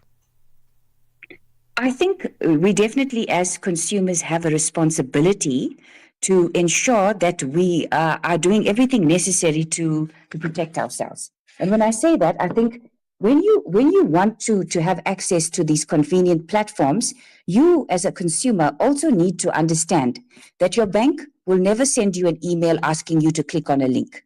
That you as a customer should never share your confidential banking information, be it your OTP, be it your PIN, be it your account number, your ID number, with a third party. Also, Asenda, we have, you can contact your bank and make sure that you add extra layers of security, in addition to a one-time PIN biometric authentication. So that also helps. And I think, we need to be very, very particular about the type of passwords we choose. We need to choose strong passwords and change them often to protect ourselves. Specifically, when it comes to the virtual cards, some banks allow you to contact them and arrange card limits on them. Just like the physical card, you can arrange card limits on them to obviously mitigate, if you are compromised for whatever reason, that your losses are limited and your exposure is not that much. And I think the main thing for me, if you look at the modus operandi of these fraudsters, the main thing I would like to tell your listeners is not to panic. Yeah. I think when you receive this call, when you receive this email or this SMS, first contact your bank. Do not respond to that communication. Also, when you're receiving an OTP and they're saying to you, please approve that OTP, I'm going to move your funds, or you make sure that you read the content of that OTP and because the OTP is telling you exactly what you're approving. And sometimes banking customers are not reading it. They're just clicking because the person on the other side of the line says, please click, I'm going to help you. And when you read it, you'll see they're actually telling you, you authorize transfer of these funds to a third-party account. So I think those things are important. And another thing, Asanda, when they're calling you, they say, listen, we're going to transfer, authorize this transaction. We're transferring it to an account to secure your money. A bank is never going to ask you to transfer your money to a beneficiary account. When you contact them and say, listen, I've been compromised, they on their side have the means to stop your account and the beneficiary account immediately. Narusha, thank you so much for educating us. Of course, we need to continue to educate ourselves as consumers because the criminals get cleverer and cleverer. We appreciate your time. Thank you very much and have a wonderful day. Thank you too. Nerosha Maseti is lead ombud for banking and credit at the National Financial Ombud Scheme in South Africa, sharing key advice on how consumers, not just South African consumers, but how we can all protect ourselves against online banking and virtual card fraud. It happened to me when I was trying to sign up for an internet service, and then I was given, and the thing is, I think the convenience that gets sold to us, we jump into that. I should have questioned when they said, I need to WhatsApp. Next thing, my card, and luckily the bank account I was using is one that doesn't have, I don't normally use it, so it didn't have too many funds. But they were deducting every month from there. Wow. Let's go to headlines now. It's 7:32. Good morning, Jolani Tulo Ngwepe. SABC News. Headlines. The African Perspective. Thank you, Asanda. Good morning. Making headlines, the main rebel group in Eastern Democratic Republic of Congo, the M23, has walked away from peace talks with the government. The World Food Programme, WFP, says a convoy of lorries carrying aid has arrived in Sudan's war-torn Darfur region. And finally, U.S. President Donald Trump says he has spoken by phone to Russian leader Vladimir Putin to begin arrangements for a meeting between the Russian and Ukrainian leaders. I will have details on these and other stories at 8 o'clock. SABC News. Headlines. The African Perspective. Right, let's find out what's happening in the world of sport. And at the sports desk this morning, we say good morning to Figile Lingwati. Sports on Channel Africa. The African Perspective. We kick off with rugby news. Springbok coach Rassie Erasmus confirmed that Siya Kolisi was one of the 4 players injured in Saturday's defeat to the Wallabies in Johannesburg. The Springbok captain is set for a 4-week spell on the sidelines after sustaining a knee injury, putting his involvement in the back-to-back rugby championship clashes in New Zealand next month in serious doubt. It's the second setback Kolisi has suffered this international season after missing both of the Italy tests with a stiff neck. To make matters worse for the Boks, Pieter-Steph du Toit will also miss Cape Town Test match after sustaining a concussion. Erasmus says du Toit will miss the round 2 fixture but should be back in the selection frame for the 2 tests in New Zealand. Meanwhile, both wingers, Kedley Arendse and Edwill van der Merwe, also picked up injuries against the Aussies and are sidelined for the next 3 weeks. Meanwhile, veteran Australia lock Will Skelton is under no illusion as the challenge that awaits them when they face a wounded Springbok outfit in Cape Town on Saturday. The visiting Wallabies are flying high after overturning a 22-point deficit to stun the world champions in their own backyard, 38-22 at Ellis Park on Saturday. The South African Football Association says the state is deliberately delaying progress in fraud, corruption and conspiracy to commit fraud case against its president, Denny Jordan, and CFO, Khuroni Hluyo, as well as their two co-accused, Trevor Needling and Grid Communications. And as we are today, we are in the middle of August. The state or the DPP still have not responded to the representations or the consideration of the representations which were made early in 2025. 8 months later, we're still sitting with postponements. So it is very clear. It is very clear that the state will continue delaying this matter. I don't see how the trial will be set down anytime during this year of 2025. For any sports stories you'd like to share with us, please do send an email to newsroom@channelafrica.co.za or call us on +27 11 714 4459. This is Channel Africa Sport with me, Figure Lungwati. Sports on Channel Africa. The African perspective. Channel Africa and you have got something in common. The thirst for knowledge. Get Channel Africa on DSTV Audio Bouquet.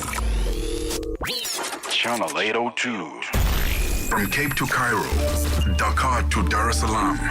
Rise and shine with Peter Ndoro and Asenda Beda on Channel Africa.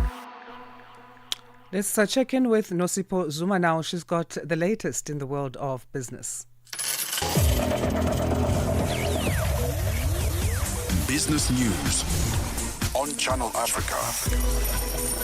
The African perspective. Thank you, Asenda. Good morning. In your business news, Sasawa, South African banks accused of rand manipulation, are set to present their case to the Constitutional Court today. They plan to outline the financial and reputational damage caused by the Competition Commission's allegations of being part of a banking cartel. In January last year, the Competition Appeal Court revealed the matter against 28 banks, dismissing the case against most of them. Nosipho Radebe has the details. Despite the Competition Appeal Court's dismissal of the majority of the claims, the case is now being taken to the Apex Court. The institutions approaching the court include FirstRand and Standard Bank, among other local banks. Their legal teams will spend the next 4 days arguing that some of the evidence presented, including conversations spanning over 7 years, is too weak to substantiate a single overarching conspiracy. Nosipho Radebe, SABC News, Johannesburg. The Minerals Council of South Africa says the Mineral Resources Development Bill in its current form does not encourage growth and investment into the mining industry. It argues that South Africa needs a mining legislative framework that promotes global competitiveness to attract investment, create jobs and drive transformation. The council says it has made its submissions to the Department of Mineral and Petroleum Resources and looks forward to a revised bill ahead of its tabling in Parliament. Minerals Council CEO Mzila Mtenjane explains. I think firstly it requires consistency with the defined terms that are used. I think we'd like to see regulations being published sooner rather than later for scrutiny and alignment with the legislation. There's made reference to other BE legislation. I think there needs to be transitional provisions provided between the MPRDA as well as the broad-based BE impact. Nigeria's President Bola Tinubu has set an ambitious goal of achieving 7% annual economic growth, aiming to pull the nation out of its current financial challenges. Now, in the first quarter, Nigeria's economy expanded by 3.13% figure, partly driven by a recent rebasing of the country's gross domestic product. This rebasing increased the GDP to over $243 billion, although the growth rate still fell short of expectations. Channel Africa's economic reporter Innocent reports. President Tinubu stated that the reforms implemented have strengthened economic stability and boosted investor confidence. However, he noted that the public savings remain a constraint on growth. Critics of the president argue that he has not met the expectations that propelled him to power 14 years ago. Ivory Coast cocoa grind decreased 31.2% in July to 31.30 metric tons, primarily due to poor bean quality and low mid-crop volumes. Now, this is according to data from Exporters Association GPEX. The total grind from October to July was 515.5 tons, down 4% from the previous year. And finally, oil prices have slipped in early Asian trade as market participants contemplated planned three-way talk among Russia, Ukraine and US to end the war in Ukraine, which could lead to an end to sanctions on Russian crude. Brent crude futures fell 7 US cents to $66.53 a barrel. West Texas Intermediate crude futures for September delivery, said to expand on Wednesday, fell 6 cents to $63.36 per barrel. Your financial indicators: one US dollar in Nigeria is trading at 1,000 naira 531. In Botswana, it's 13 pula 24. Kenya, the dollar is trading at 128 shilling 35, and in Zambia, it's 23 kwacha 12. Now, for any business news stories you would like to share with us, please send an email to newsroom@channelafrica.co.za or call us on +27 11 714 4459. For Channel Africa Business, I'm Nosipo Soma. Business News on Channel Africa. The African Perspective. Nkhanza zokhudza amuna ndi azimayi kapena kuti gender-based violence GBV zikuwononga mioyo komanso kuphwasula midzi. Zikuchitika m'manyumba, m'masukulu, malo ogwirira ntchito ndipo kwambiri mwakachetechete, koma sizikuyenera kupitirira. Mukazimva yankhulani. Ngati mwakhuzidwa, funani chithandizo, chifukwa kusachita chilichonse sikuthandiza. Mverani kuma wireless onse 14 a SABC kuchokera lachitatu pa 23 mwezi uno wa Julai kuti mumve zokambirana, malangizo, masewero, zionetsero za maphunziro ndi mafunso okhuza nkhanza za amuna ndi azimayi ndi akatswiri, anthu opulumuka ku nkhanzazi, kukhazikitsa lamulo komanso dziko lonse lokhuzidwa ndi nkhanzazi. Zonsezi pa wireless yomwe mumayikonda ya SABC. Imbirani pa nambala 0800 428 428 kuti munene za nkhanzazi kapena kupeza chithandizo. Nkhanza zokhuza amuna ndi azimayi zimatha ndi inu. Uthenga ukufikani kuchokera ku SABC. Bringing you the energy, news, and good vibes to kickstart your day. This is Rise and Shine on Channel Africa. Now, over the weekend, South Africa held its first ever national convention as a precursor to a national dialogue in Pretoria, marking the kickoff of that broader national dialogue.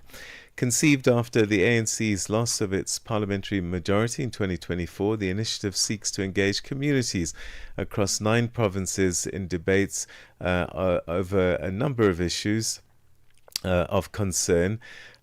Things like unemployment, poverty, inequality, crime, corruption. The convention included voices like rugby captain Siya Kolisi and actor John Kani. It was intended to establish a permanent steering committee to guide the process. Instead, that committee couldn't be agreed upon, with reports raising concerns that delegates may be motivated by more than financial incentives than by national healing. Joining us now is struggle veteran, cleric and anti-apartheid activist Reverend Frank Chikane to help us unpack what went wrong and what might have gone right actually this weekend as well. Reverend Chikane, thanks very much indeed for joining us, and welcome to the program. Thank you very much, and greetings to your listeners and those who are watching. What's your assessment of the national convention that took place over the weekend? Some are saying that it didn't do what it was supposed to do. Some are saying that it wasn't a credible representation of the people that should be in the room. And some others are defending it. Where do you stand? What's your take? Well, I don't have to take a stand against anybody. I think the issue for me is that there was a call for a national dialogue. Not because I mean, as you did in your introduction, it's not because the ANC lost a majority. I mean, the person who called for this for the first time was President Mbeki. I know it's his idea, and he believed the country has reached a stage where it needs to talk. And the president of the country then accepted that because Mbeki had to talk to him about it. And once it's accepted, the structures were set up to do this. And so nobody has done this before. I'm actually looking for a country that has had a national dialogue in the manner in which we are trying to do it. Some want to start from the top down. Some want to start from the bottom up. And there will be differences, and that's part of the dialogue. And the issues about those who feel they shouldn't be part of this dialogue is part of the dialogue as well, because it means South Africans are talking. But what I know is that the majority of the people of this country want an opportunity to express themselves, to say what they want this country to be like. There are those who are totally unhappy. I'm also unhappy about things that are happening in this country. We must fix the country. It's our country. It's for our children and our grandchildren. So those who are alive today have a responsibility to make sure that criminals don't take over this country. We don't want to end up being Haiti, where criminals take over, political leaders get neutralized. You can't even have a police force. You have to get it from another country. We're not going to go that direction. So the people must talk ward by ward, district by district, province by province. And national party structures need to talk. And this is what we need to do. How it gets done, there will be differences. Yeah. So what stood out for you over the weekend? What do you think came through strongly?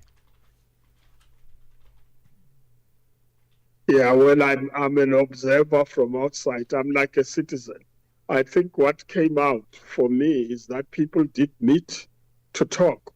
Remember, most of the people who arrived there didn't even know the politics of why others don't want to be there. Others were unhappy about the convention. Others felt they will come after that convention. That's not their convention. But people who were there just wanted a platform to talk, and they did. And that's what is important. And there's going to be further work. The dialogue is over 9 months. So we'll be talking the whole 9 months. And the foundations, the political parties, the civil society will find each other as we go about it. Yeah. Reverend Shikane, I'm going to ask you why you think that we needed national dialogue. And I'm asking this because we have members of parliament that represent citizens. We have councillors in each ward across the country that represent citizens. The people can go to these people and say, look, this is a problem here, this is an issue, and this is what they have been doing. What they've been saying is that politicians are not listening and they've voted accordingly. What then can this national dialogue do? Because it's not as if the concerns are not known. No, but it will do exactly what you say it will do. If the politicians are not listening, then the people must talk amongst themselves and decide what needs to be done. So if you've got a councillor that's not listening, well, mobilize the people in the ward to say this councillor is not listening. There's sewer in the street. We need to get rid of it. We must take over our lives rather than wait for a politician or leader to do something elsewhere.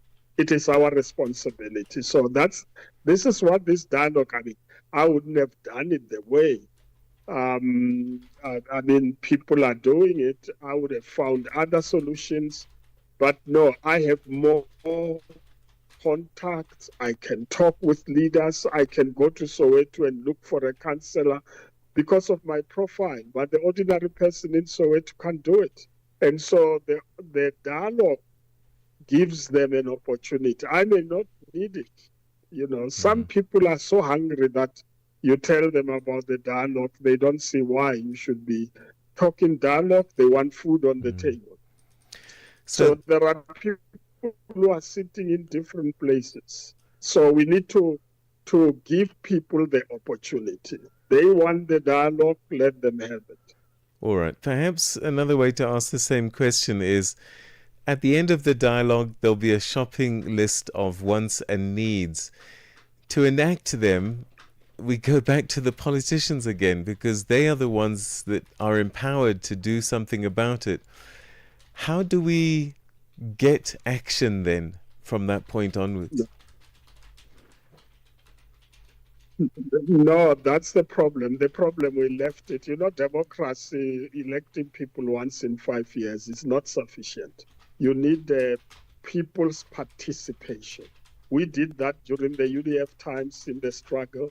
We organized street by street, community by community. There's no politician who can ignore that. But if you are a disorganized community or individuals, they are bound to end up with this. So I've got another track I've been working on, and others are working on other tracks. I want to make sure that the people of this country do not continue on the the trajectory we are following at the present moment. So the dialogue is happening. I'll participate there, but we're going to have to make sure that the political structures take heed of what the people are saying. We can't stop. If they know what we think, they will react in that way, because they know they will lose an election if they don't do what the people want. I think that's what we need to do. If there's a municipality that's failing, where are the people in that community? Why are they letting corrupt people run the municipality?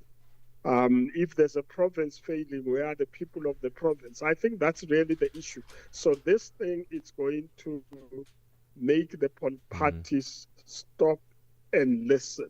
Because if every ward has a dialogue, that ward is going to say what the councillor will have to look like in that place. And if he doesn't listen, what do you do? Because they can only wait 5 years to get him out. No, it's not possible, sir. If we organize, we did it. We didn't wait for the apartheid system to do things for us. We did it. We went into the streets. We made sure that we organized the people, and it's not impossible. You can't have SUA running for 5 years in your street, and you can't do anything about it. You can, and so it's democracy. This that it is just voting and you go home. No, we need people's participation. No councillor will ignore me in Midrand. If there's a pothole there, it's my responsibility to make sure that that pothole is gone. If it doesn't go, somebody must account. We'll be at the offices there of the city to make sure it happens. The problem is inactivity. Just make an example. There are areas in Johannesburg where the community is active and you'll not find a pothole. That's the issue. But if you are quiet, people sit in their offices and do nothing. Okay, so Ethiopia is currently under doing a national dialogue, actually, as we speak. Theirs has been in progress since 2022, and they're still not finished. Do you think 9 months is going to be enough to get the job done?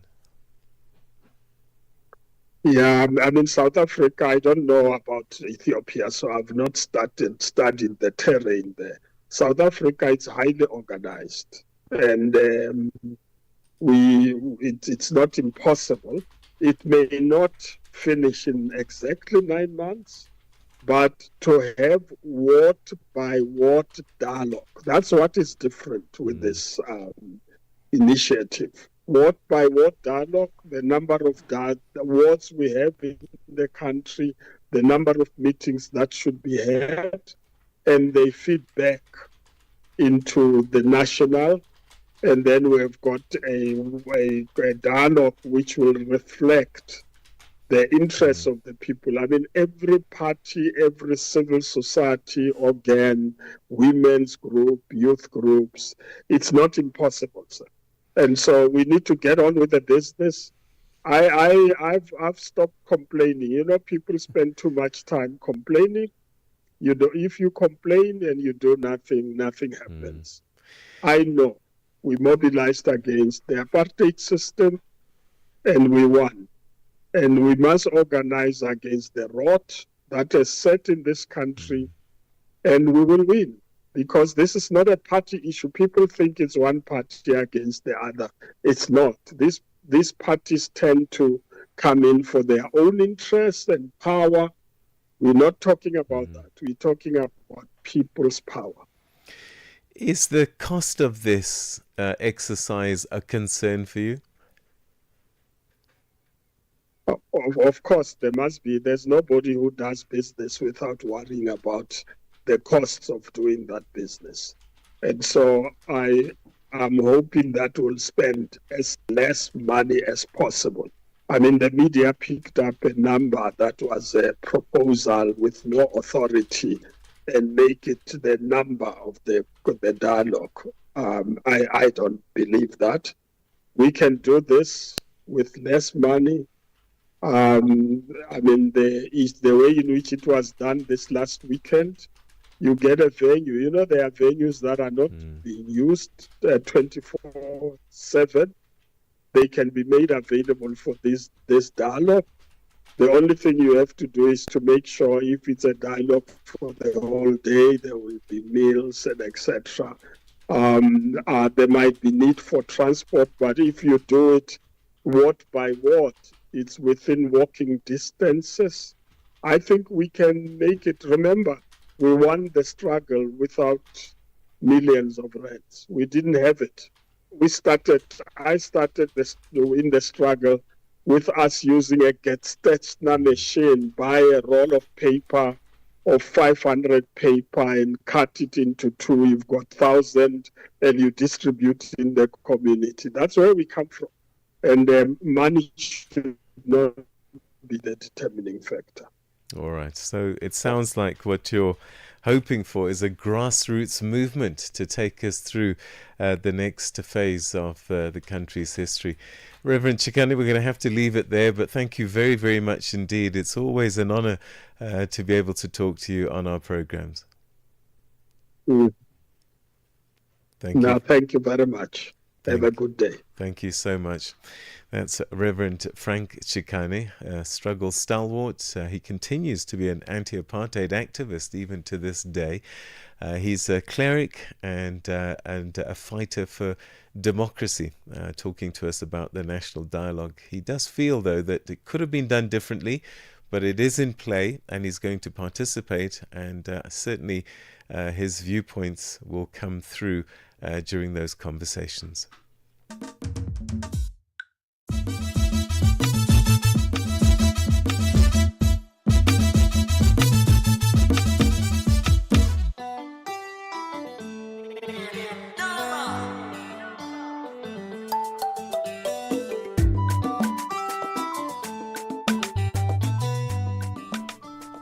8 o'clock Central African time it is. Good morning to you, and thank you for staying with us as we enter the third and final hour of Africa Rise and Shine on this Tuesday. It is the 19th of August. In this hour, we look at a failed coup attempt that has rocked Mali as dozens of soldiers were arrested for allegedly plotting to overthrow the government there. We'll be unpacking this with Africa political expert. Of course, that story and more will be coming up. Good morning. Very good morning, Asenda, Beda.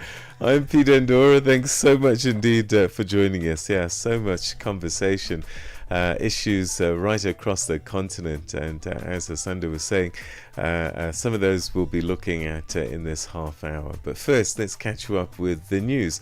Here's Jolani Tulongwepe. SABC News. The African Perspective. Thank you, Peter. Good morning. Political analyst Dr. Charles Singala says Africa should learn not to hang its dirty laundry in the face of the world stage. His comments come after the dispute over the burial of former Zambian President Edgar Lungu has been postponed indefinitely in the High Court to allow for the matter to be heard in the Constitutional Court. Singala told Channel Africa that the lessons that Africa should learn is not to bring such a cultural embarrassment to the world. Even though we sympathize with both parties, especially the interest of the family to put to rest their deceased family, we must also consider the impact that has done to the national interest and as well as the productivity of our nation. The main rebel group in Eastern Democratic Republic of Congo, the M23, has walked away from peace talks with the government. It says it will not return unless the authorities adhere to a previous ceasefire deal. Fighting between the two sides escalated in January when the M23 captured large parts of the mineral-rich east, including the regional capital Goma. The rebels and the government signed a ceasefire agreement intended as a step towards a permanent peace deal in Qatar last month. However, as negotiations were set to resume yesterday, the M23 said its representatives were not present in Qatar. The World Food Programme, or WFP, says a convoy of lorries carrying aid has arrived in Sudan's war-torn Darfur region. It means food can be distributed to some of the tens of thousands of people fleeing the besieged city of Al-Fasher. The WFP has sent several convoys to the area over the past few months, but says it needs greater access and has appealed for hundreds of millions of dollars. Samantha Chattaraj is the emergency coordinator for the UN's World Food Programme, or WFP, in Sudan. We need consistent access to save the situation in areas facing starvation. At the same time, this cannot be possible without the resources on hand. And as such, we are appealing for $645 million for the rest of the year. The Rise Mzansi party leader in South Africa, Songezo Zibi, has called for the dismissal of the National Defence Force General Rudzani Maphanya after the comments he made in Iran. Zibi says his comments undermine the interests of South Africans. He says the Minister of Defence is spineless for refusing to hold him to account. The party's leader was briefing the media on Rise Mzansi's 12 months in the Parliament and the Government of National Unity.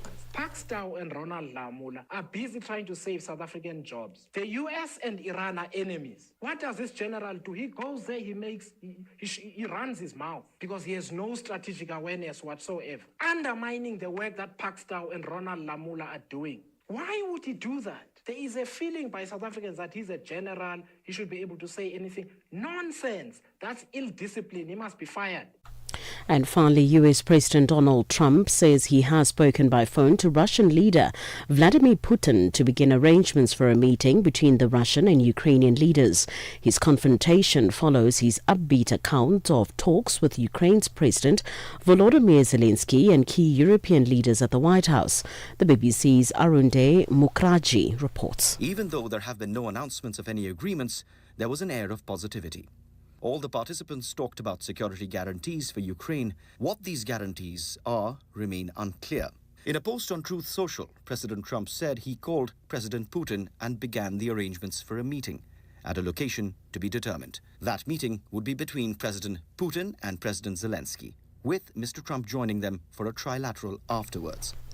For any news stories you would like to share with us, please do send an email to newsroom@channelafrica.co.za or call us on +27 11 714 4459.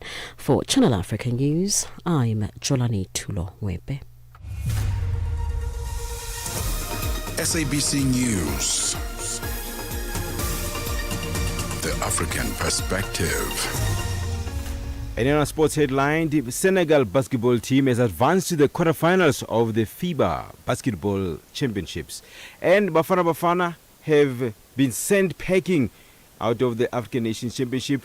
Among others is the VAR drama. I'll be back with these and other stories at the bottom of the hour. Wake up, Africa. Peter Ndoro and Asenda Beda are here to help you rise and shine. Weekdays, 6 till 9 a.m. Central African Time. Only on Channel Africa. Je, una jambo lolote akilini mwako? Je, una shauku kuhusu masuala muhimu? Na je, una maoni ambayo unataka yasikike?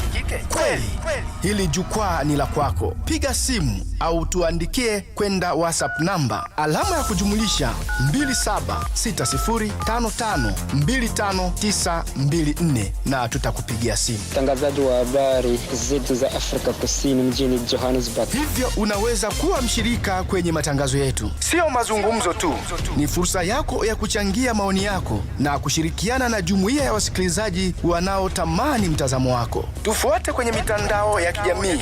Tembelea tovuti yetu www.channelafrica.co.za na uwe tayari kushiriki na kuchangia maoni yako kwenye Channel Africa. Channel Africa, mtazamo wa Kiafrika.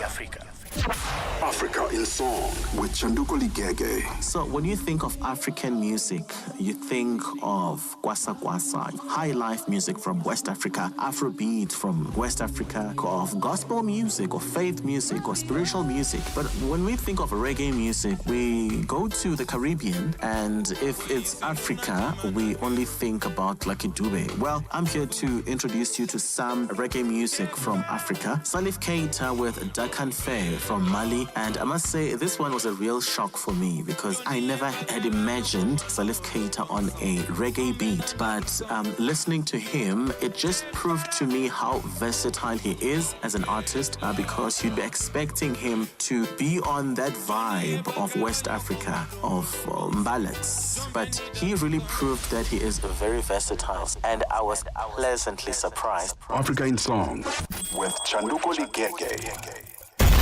From Cape to Cairo, Dakar to Dar es Salaam, rise and shine with Peter Ndoro and Asenda Beda on Channel Africa. A failed coup attempt has rocked Mali as dozens of soldiers were arrested for allegedly plotting to overthrow the government. Mali's military rulers say they have arrested a group of military personnel and civilians, including 2 Malian generals and a suspected French agent, accusing them of attempting to destabilize the country. Authorities say the attempted takeover began on August 1st, but the situation is now under control.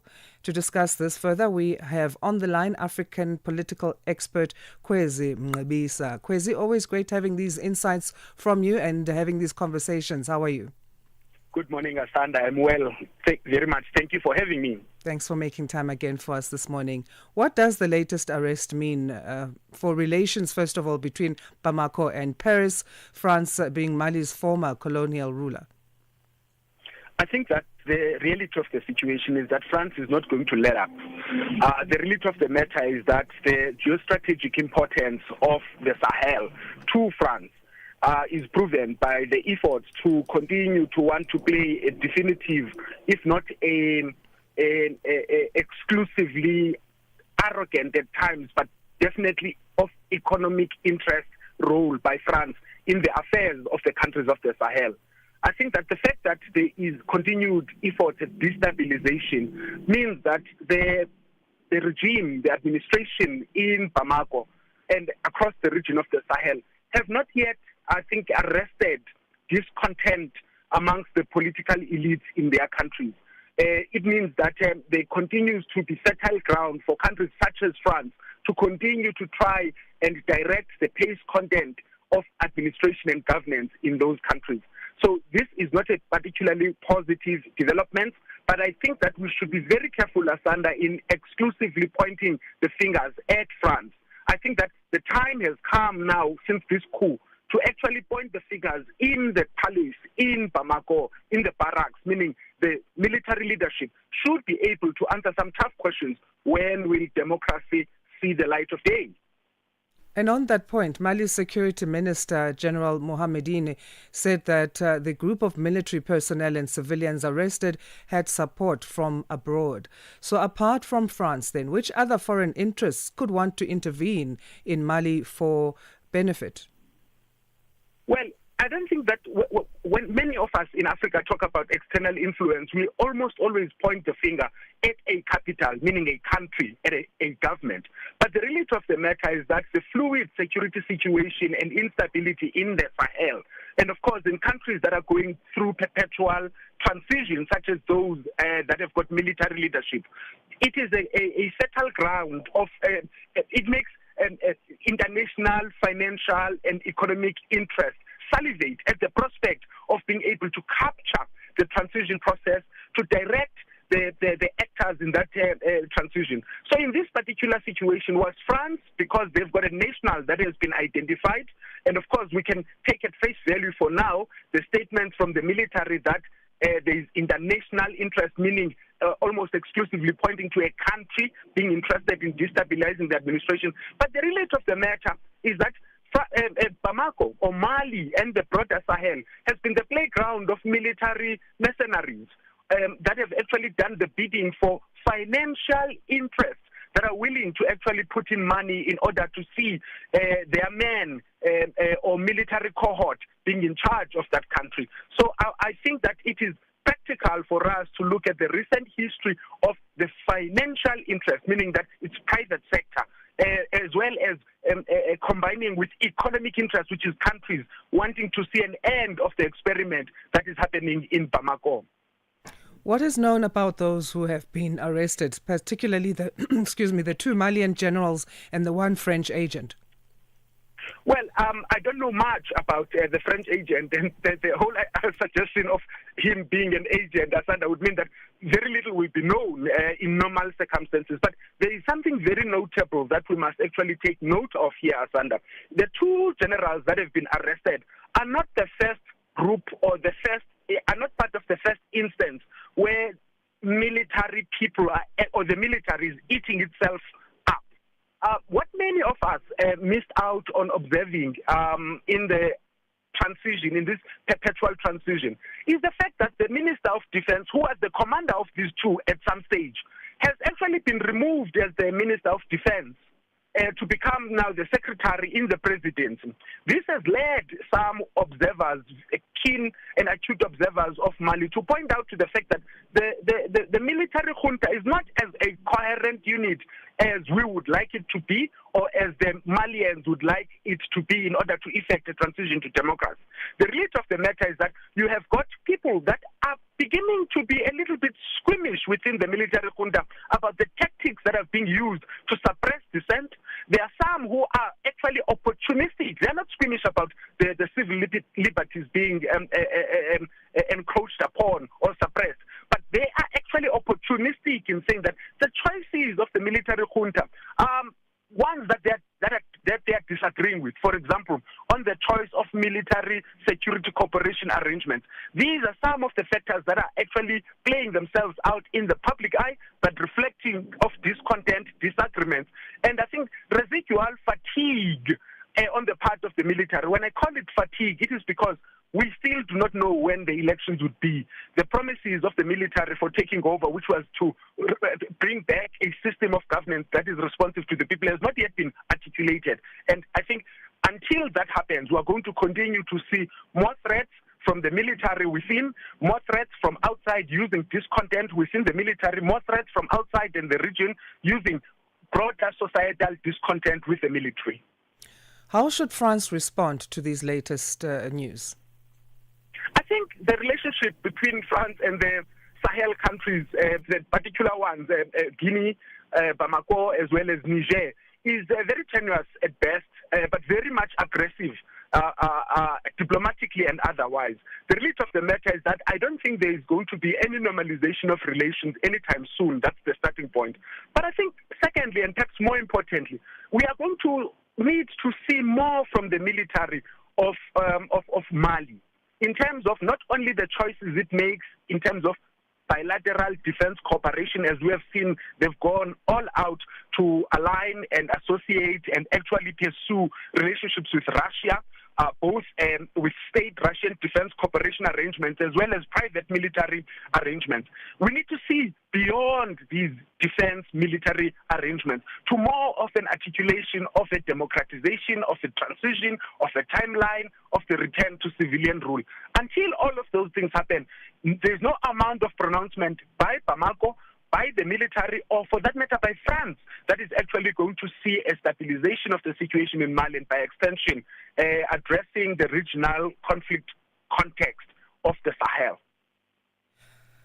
Authorities say the attempted takeover began on August 1st. There were rumors of this attempted coup in the country. That arrests are only being made now. What does that point signal on whether the military rulers are making headway or still struggle with handling such matters? When I read this and made some contact, I had a smile and at the same time had a chill, Asanda, because what it actually communicates is the intelligence capability of the military junta, in that they could have actually chosen a more aggressive approach, which is a shootout.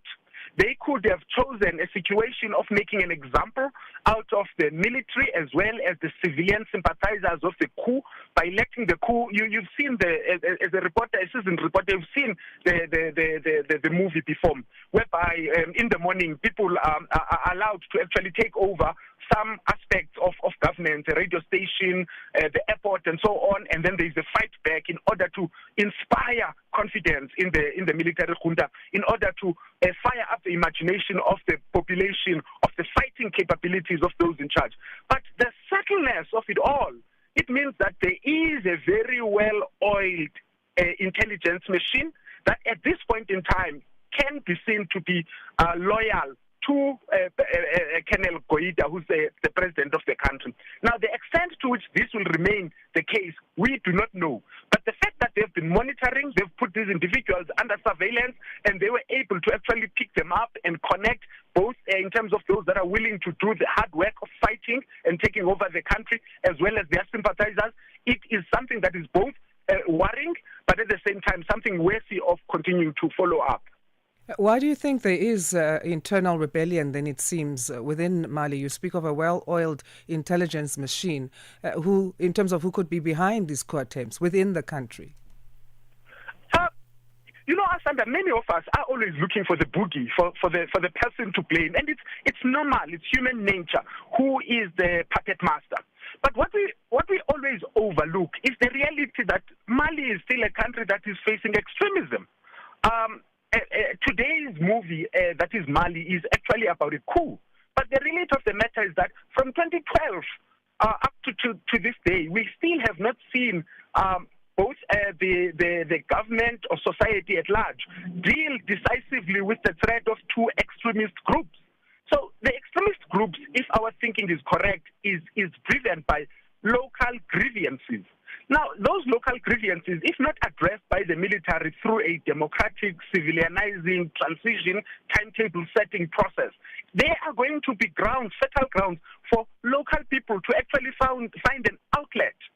With the Prime Minister of the country former Prime Minister having been arrested 2 months ago, the reality of the matter is that there is no civilian democratic political space to talk of.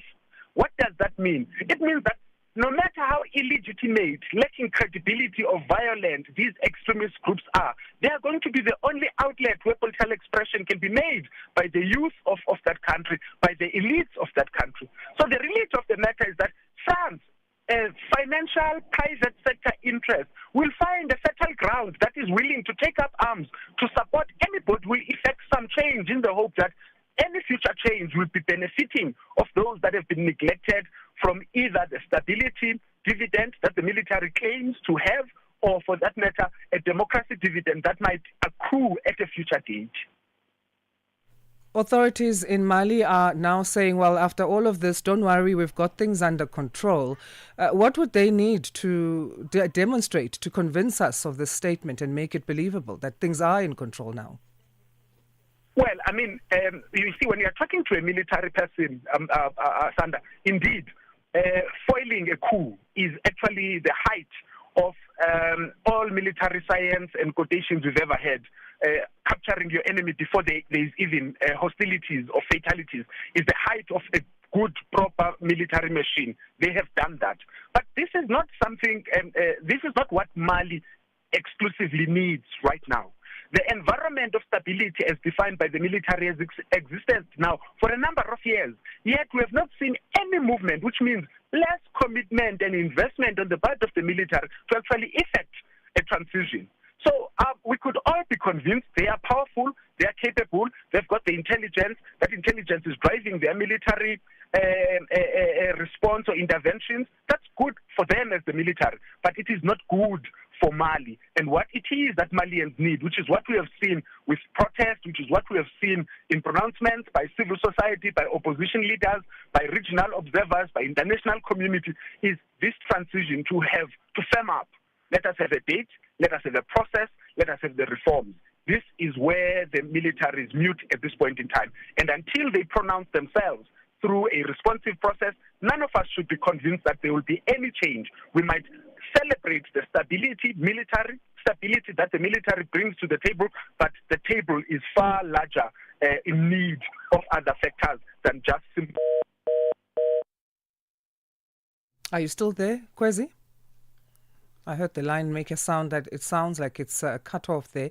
We're in conversation with African political expert Kwezi Mngqibisa. I think his line got cut off there. I'm not sure if we'll have time to get back to that story and continue to chat and wrap that up. Talking about a failed coup attempt that's rocked Mali as dozens of soldiers were arrested for allegedly plotting to overthrow the government, and some of those arrested being 2 Malian generals and a suspected French agent. We say in inverted commas that agent because it still remains to be seen in terms of who this French person is exactly, and if they were indeed a spy, and how we would even gather that information, as of course spies operate in very secretive manners and with high intelligence. We'll take a short break and see if we can still get a hold of Kwezi and finish this conversation off. Stay with us. This is Africa Rise and Shine. The Midnight Snack, 12 to 3 a.m. Young couples or young people that are getting married, we often hear of divorces, that they're getting divorced, and it's quite worrying because when we attend these weddings, we want to see these people flourish and celebrate 30-year anniversaries. What do you think is the main challenge that is facing newlyweds? We say that tell me how you were raised and I'll tell you how you love. So when we see people getting married, that's not where the relationship actually starts. The relationship starts with how you were raised, what you were familiar with, because we are attracted to what we are familiar with. If you don't have a background where love was prominent, where love was authentic, it's going to be very difficult for you to manufacture that in later life. So our upbringing has something to do with it. The Midnight Snack, every Monday, 12 to 3 a.m. with Chanduko Ligege. Good morning starts here. Rise and shine on Channel Africa, the African perspective. G20 in Africa, exclusive to Channel Africa. Now, the first day of the Y20 summit, where youth leaders from various G20 countries convene to discuss an array of global issues, has commenced in the South African city of Ekurhuleni, and that's just east of Johannesburg. The summit, first established in 2010, comes a few months before the G20 heads of state meeting, taking place in the city of Johannesburg later in the year. Topics for discussion include climate change to job creation and digital innovation. The SABC's Botlapele filed this report. As the world faces a myriad of challenges, the Y20 calls for the voices of the youth to be uplifted. Delegates from around the world gather in the summit to collectively work through issues facing the globe. Y20 South African Chair Raymond Matlala says it's important to highlight diverse solutions when discussing these subjects. What we've done is we've opened up for what we call the Y20 South Africa working groups. And in those working groups, there are over 600 organizations, grassroots organizations, and over 1,500 young people, not only in South Africa, but from the continent and even as well as the global south. As an example, the co-chair of Track 2 is from India. And also the co-chairs of all the 5 tracks are from the African Union. And also you will have seen the invited countries that are here. We've got over 8 countries from the continent that we were intentional about inviting them. And after that, we have also a advocacy strategy with your organizations that are in the continent. And we've been working very closely with the African Union on this. National Youth Development Agency CEO Ndumiso Kubeka spoke about the pertinent issue of youth unemployment. The top priority of tackling youth unemployment is ensuring that all sectors of the South African economy are inclusive of all categories of youth. And what that means, it means at the level of education, we have pathways that enable young people to acquire the know-how and the necessary skills that are productive in the South African economy. When it comes to issues around work experience, which is an important enabler to more opportunities, the NYDA being able to facilitate pathways in order to ensure that more and more young people are able to get those opportunities so that they have upward social mobility both in their careers or even in different sectors that they will be operating in. The Gauteng Education MEC, Matome Chiloane, hopes that the discussed outcomes will lead to a long-lasting solution. At the center, it's all about being young people, being at the strategic areas where decisions are made, taking center stage in terms of policy making, taking center stage of coming up with solutions to world problems. At the center of this conference is climate change, employment, cooperation, international cooperation, and broad human development. So it's, for me, this Y20 must come up with proper resolutions that will talk to those changes that they want to see. Here, some delegates talk about their expectations for the summit. Our expectation are high expectation to see how the works are going and to see the final communique and how all these countries can get common communique, can get consensus about the measures that they are defending. For us, it's really important to be here in South Africa because Brazil last year received the Youth 20 and now we are part of the Troika. So this is a really important moment for us to build this together and important for the youth of G20. So we are here to work, to have a consensus and a good dialogue. One of my main expectations out of the Y20, especially the focus on AI, is to discuss about how to bridge the digital gap and how to implement education using the AI. And overall, I'm really excited to hear voices from around G20 countries, especially since it's so symbolic that it's hosted here this year. I'm really excited to see how the themes of solidarity would emerge in the negotiation process. The summit will continue throughout the week, with delegates expected to deliver a formal declaration that will be presented to the G20 leaders. I'm Butlali Pele, SABC News, Johannesburg. G20 in Africa, exclusive to Channel Africa, championing Africa through solidarity, equality, and sustainability. Right, just a few minutes before we get to our news headlines, we asked earlier our question of the day.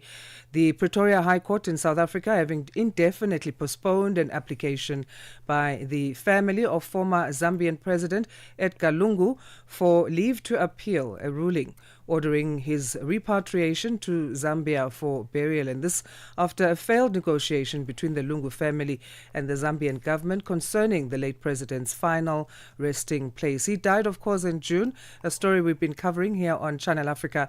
And the question was, what are your thoughts on where Lungu should be buried?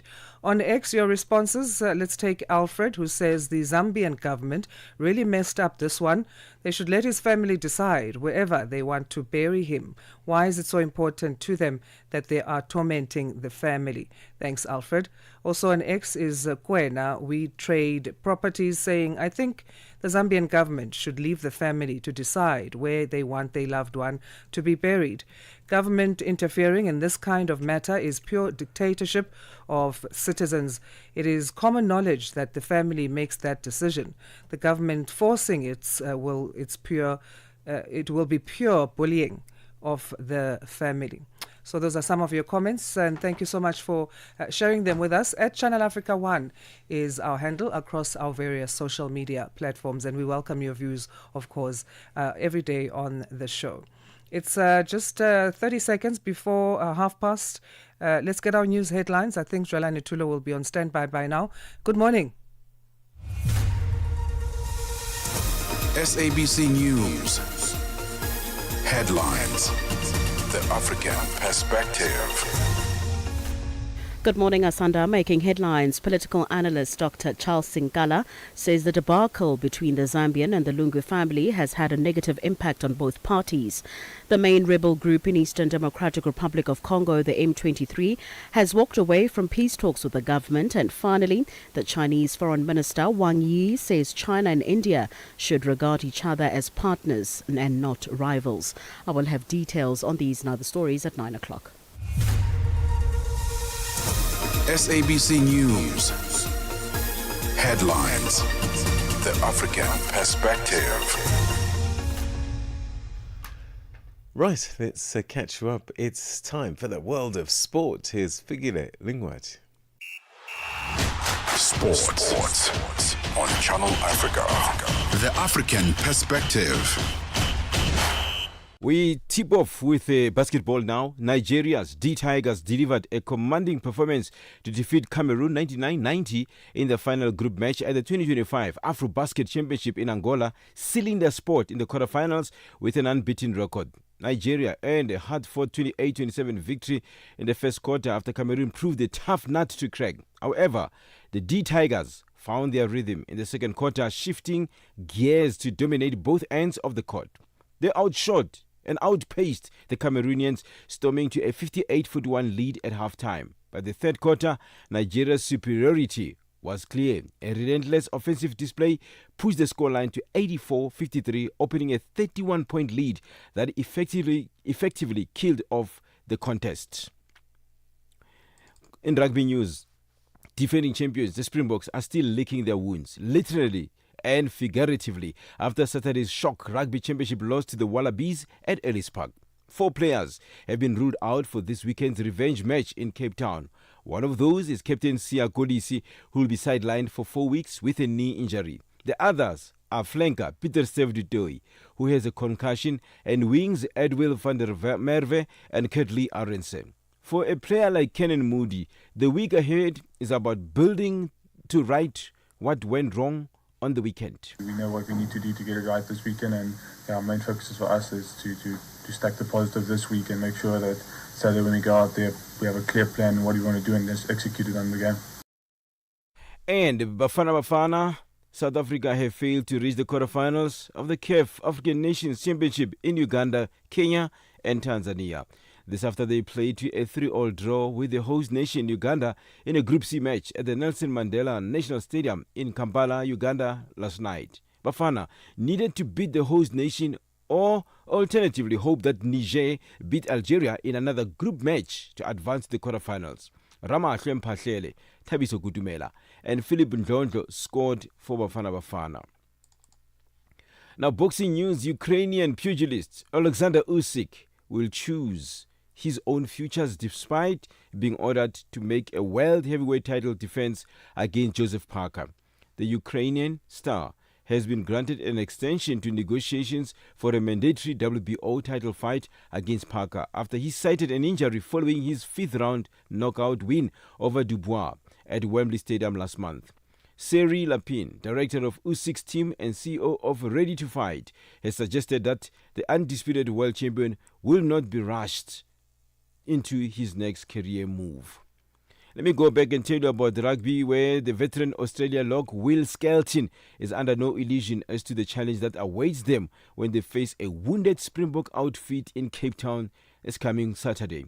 The visiting Wallabies are flying high after overturning a 22-point deficit to stand the world champions in their own backyard, 38-22 at Ellis Park on Saturday. But Skelton is preparing for what promises to be a fiery revenge. That's a match in Cape Town of Storms this weekend. Skelton added that such a performance has been building for the Wallabies, who were close to snagging the second test against the British and the Irish Lions before getting the job done in the third. For any sports stories you'd like to share with us, please do send an email to newsroom@channelafrica.co.za or call us on +27 11 714 4459. This is Channel Africa Sport with me, Fikile Lungwati. Sports on Channel Africa. The African perspective.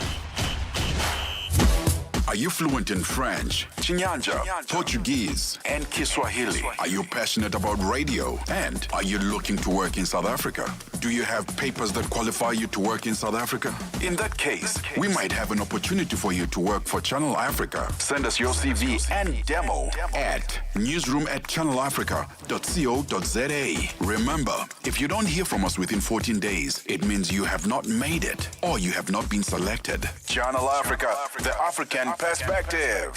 Start your day right with Channel Africa Breakfast. That smells delicious. Live, 5 days a week.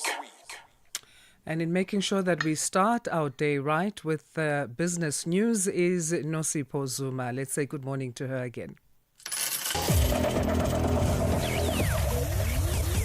Business news on Channel Africa. The African perspective. Thank you, Asenda. Good morning. In your business news this hour, Africa's biggest telecoms operator, MTN Group, has swung to a half-year profit as inflation and foreign exchange rates in key markets showed improved stability. South Africa's headquartered MTN reported headline earnings per share of 645 South African cents in 6 months to the 30th of June, compared to a headline loss of 256 cents a year earlier. The operator also raised its medium-term guidance for group service revenue growth to a percentage in at least the high teens from at least the mid-teens. The president of Botswana, Duma Boko, says that there is an urgent need for African countries to trade more with each other to avoid severe economic hits when foreign powers introduce new policies. He was speaking at the Southern African Development Community SADC Heads of State and Government Summit that took place in Madagascar. His comments come at a time when exports from African countries have suddenly been hit with U.S. tariffs and richer nations have significantly reduced aid spending. Boko lamented what he referred to as trade mood swings. We've seen how over-reliance on trade with certain powers of the world has rendered us so fatally vulnerable that we are now dependent on their mood swings. They determine what happens on the African continent. The Democratic Alliance Party wants South Africa's Minister of Tourism, Patricia de Lille, to urgently account to Parliament following the precautionary suspension of South African Tourism CEO Nombulelo Guliwe. The party says de Lille's decision of attacking the board's decision will scapegoat Guliwe. The de Lille says, according to legal advice, only the chairperson of the board can call a board meeting, and South African Tourism currently has no board chairperson. The DA's Hasina Ishma. Instead of focusing on the serious allegations against the CEO, the minister is fixated on whether the board have the authority to suspend her without a chairperson, a distraction that risks letting the CEO off the hook. However, it cannot be that the minister attacks the board while giving no attention to the serious allegations against the CEO. Share markets have urged higher in Asia ahead of what is likely to be an eventful week for U.S. interest rate policy, while oil prices slipped as risks to Russian supplies seemed to fade a little. U.S. President Donald Trump now seemed more aligned with Moscow on seeking a peace deal with Ukraine instead of a ceasefire first, after meeting Russian President Vladimir Putin in Alaska on Friday. The major economic event of the week will be the Kansas City Federal Reserve's August 21st and to the 23rd of August Jackson Hole Symposium, where Chair Jerome Powell is due to speak on the economic outlook and the central bank's policy framework. And finally, Air Canada flight attendants are continuing their strike, defying a government order to return to work. The airline began suspending flights on Thursday last week after it reached an impasse with the union representing its cabin crew over what the union calls poverty wages and unpaid labor. On Wednesday, the union representing around 10,000 Air Canada flight attendants issued a 72-hour strike notice, resulting in a lockout notice issued by the airline. The BBC's Orlando Teal has more. Canada's government had used a contentious labour law to intervene in the strike action by Air Canada's cabin crew, arguing the disruption was too damaging to the national economy. But in an unusual step, the union has rejected this demand, calling the order blatantly unconstitutional. It said flight attendants were being forced to do hours of unpaid work, including assisting passengers prior to boarding. Plans by Air Canada to resume flights have now been pushed back to Monday evening. But with cabin crew refusing to return, it's unclear how these could be operated. Your financial indicators: one US dollar in Nigeria is trading at 1,000 naira 531, and Botswana is 13 pula 249. Kenya, the dollar is trading at 128 shilling 355, and in Zambia is 23 kwacha 123. The BRICS countries: $1 in Brazil is trading at 5 real 399. Russia is 80 rubles or 2. India is 87 rupees 50. China is 7 yuan 18, and in South Africa $1 is trading at 17 rand 58. $1 is trading at 73 pence to the British pound and 85 to the euro. Looking at commodities, gold is trading at $3,347 and platinum at $1,340 per ounce. The price of Brent crude oil is at $65.79 a barrel. Now, for any business news stories you would like to share with us, please send an email to newsroom@channelafrica.co.za or call us on +27 11 714 4459. For Channel Africa Business, I'm Nosipo Suma. Business News on Channel Africa. The African Perspective. Your morning companion with the stories that matter. This is Rise and Shine on Channel Africa.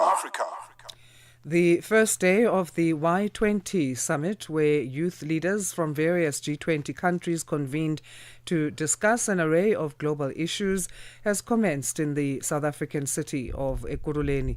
The summit, first established in 2010, comes a few months before the G20 Heads of State meeting, taking place in the city of Johannesburg later in the year.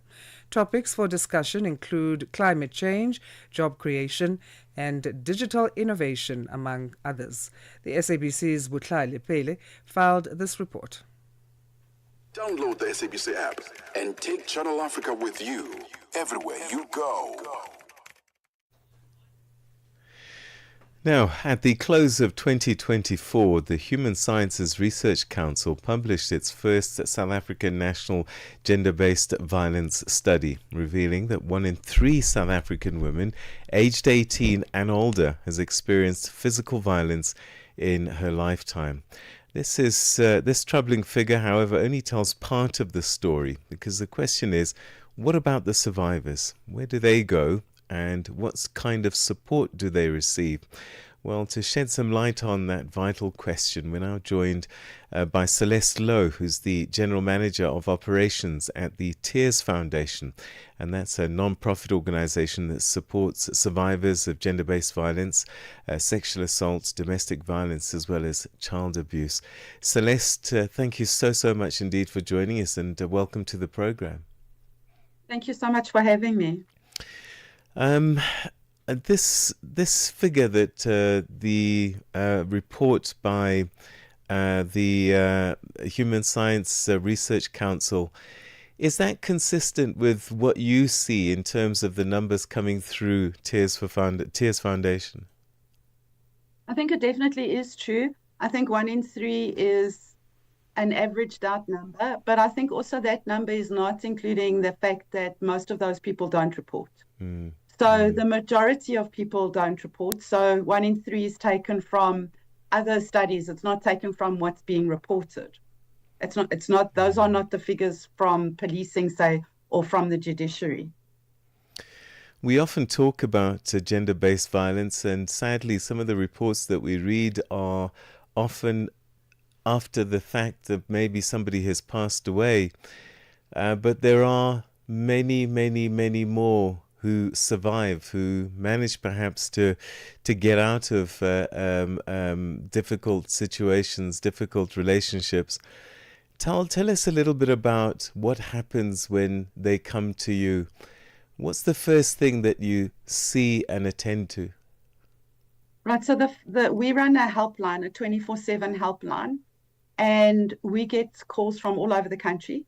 And what we do is our first port of call is to assess for need. So for us, survivors need to make their own decisions. So we will educate people on what their choices are, but we don't tell people what to do. So that's a very important thing for me. As a survivor myself, I understand that you have to be empowered to make your own decisions. So we explain to them what choices they have. If they need help, we can organize counseling services. In emergency situations, we facilitate that they get emergency care. And then our main focus is on taking people from crisis to healing. So we do follow-up calls. We set up multidisciplinary teams to help with the various aspects of a case, because the thing is, it's not just about one thing, right? It's not generally just counseling or just a criminal case. There's generally financial issues. Maybe there's sheltering needed. Maybe there's social workers.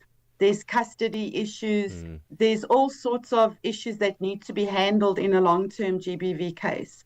So we facilitate that and make sure that people get the best help that they can get. And to do that, we collaborate with a lot of organizations all across the country so that people can get assistance where they are. And if there isn't anything, we do online assistance. Do you find that by the time they pick up the phone, a lot of abuse has taken place over a long period of time? That is often the case. And often it's the case that they feel like they're not getting the assistance that they need from government services, from policing or from the NPA, social workers. They need assistance to understand what is going on and why things are taking long. So for instance, in rape cases, often people don't understand how long it takes to get DNA back. So the story goes that most GBV perpetrators are known to their survivors. Is that something that still holds true to today? I think it does. It's very hard to tell. So from what we're seeing is a very massive increase in the violence, not in the sense of more people, but an increase in the level of violence in the crime.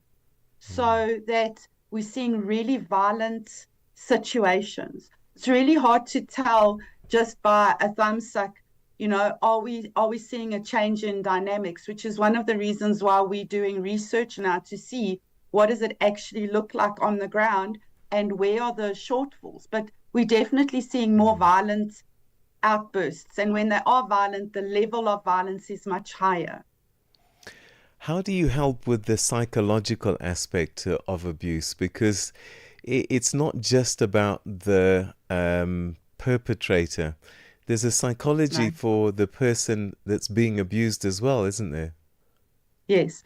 So speaking as a survivor, I can tell you it's a very long road to healing. And that road, you need to have a support network. So it's not necessarily just a psychiatrist or a psychologist. You need to build a support team. You need a specific type of counseling. You need to be able to manage symptoms that actually have no cure. And you have to be able to walk to healing where there is an answer to healing a memory. Because a lot of times if there's been long-term abuse, people actually don't remember everything that happened to them. They have physical reactions to their trauma that are not linked to a specific memory. So all of those things need help and you fall out. So a lot of people think, oh, well, you were abused and you left, or you were raped and it's over now and you should be okay. Well, it isn't as simple as that. There's a long journey to healing, and I don't think that people are supported as well as they could be in long journeys, and especially given that infrastructure is falling apart. And institutions, NGOs, and those kind of places that help sheltering, all of those kind of things are losing their funding, they're closing down, and the will to keep support services for survivors running needs to really be addressed. The implementation of our laws, those things need to be addressed because survivors are not getting the help that they need. And there's a perception that a survivor, you're going to go to a police station and you're going to be believed, when actually, because of the way that the system is set up, often survivors are in a position where they have to prove that something happened to them. So they're seen as lying until they can prove the truth. And perpetrators are seen as innocent until found guilty. So we need to address all of those issues. As a survivor, I am wondering if you can look back now and say, had I known this, or had this intervention taken place, or had this been available, I might have got out sooner, or maybe even prevented. What are those things, do you think, that we can put into place to prevent and perhaps save people sooner?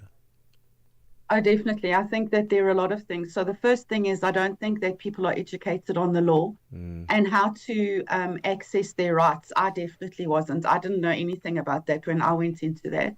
I don't think that we educate correctly. And I don't think that we have enough of a focus on healing. And we need to do that.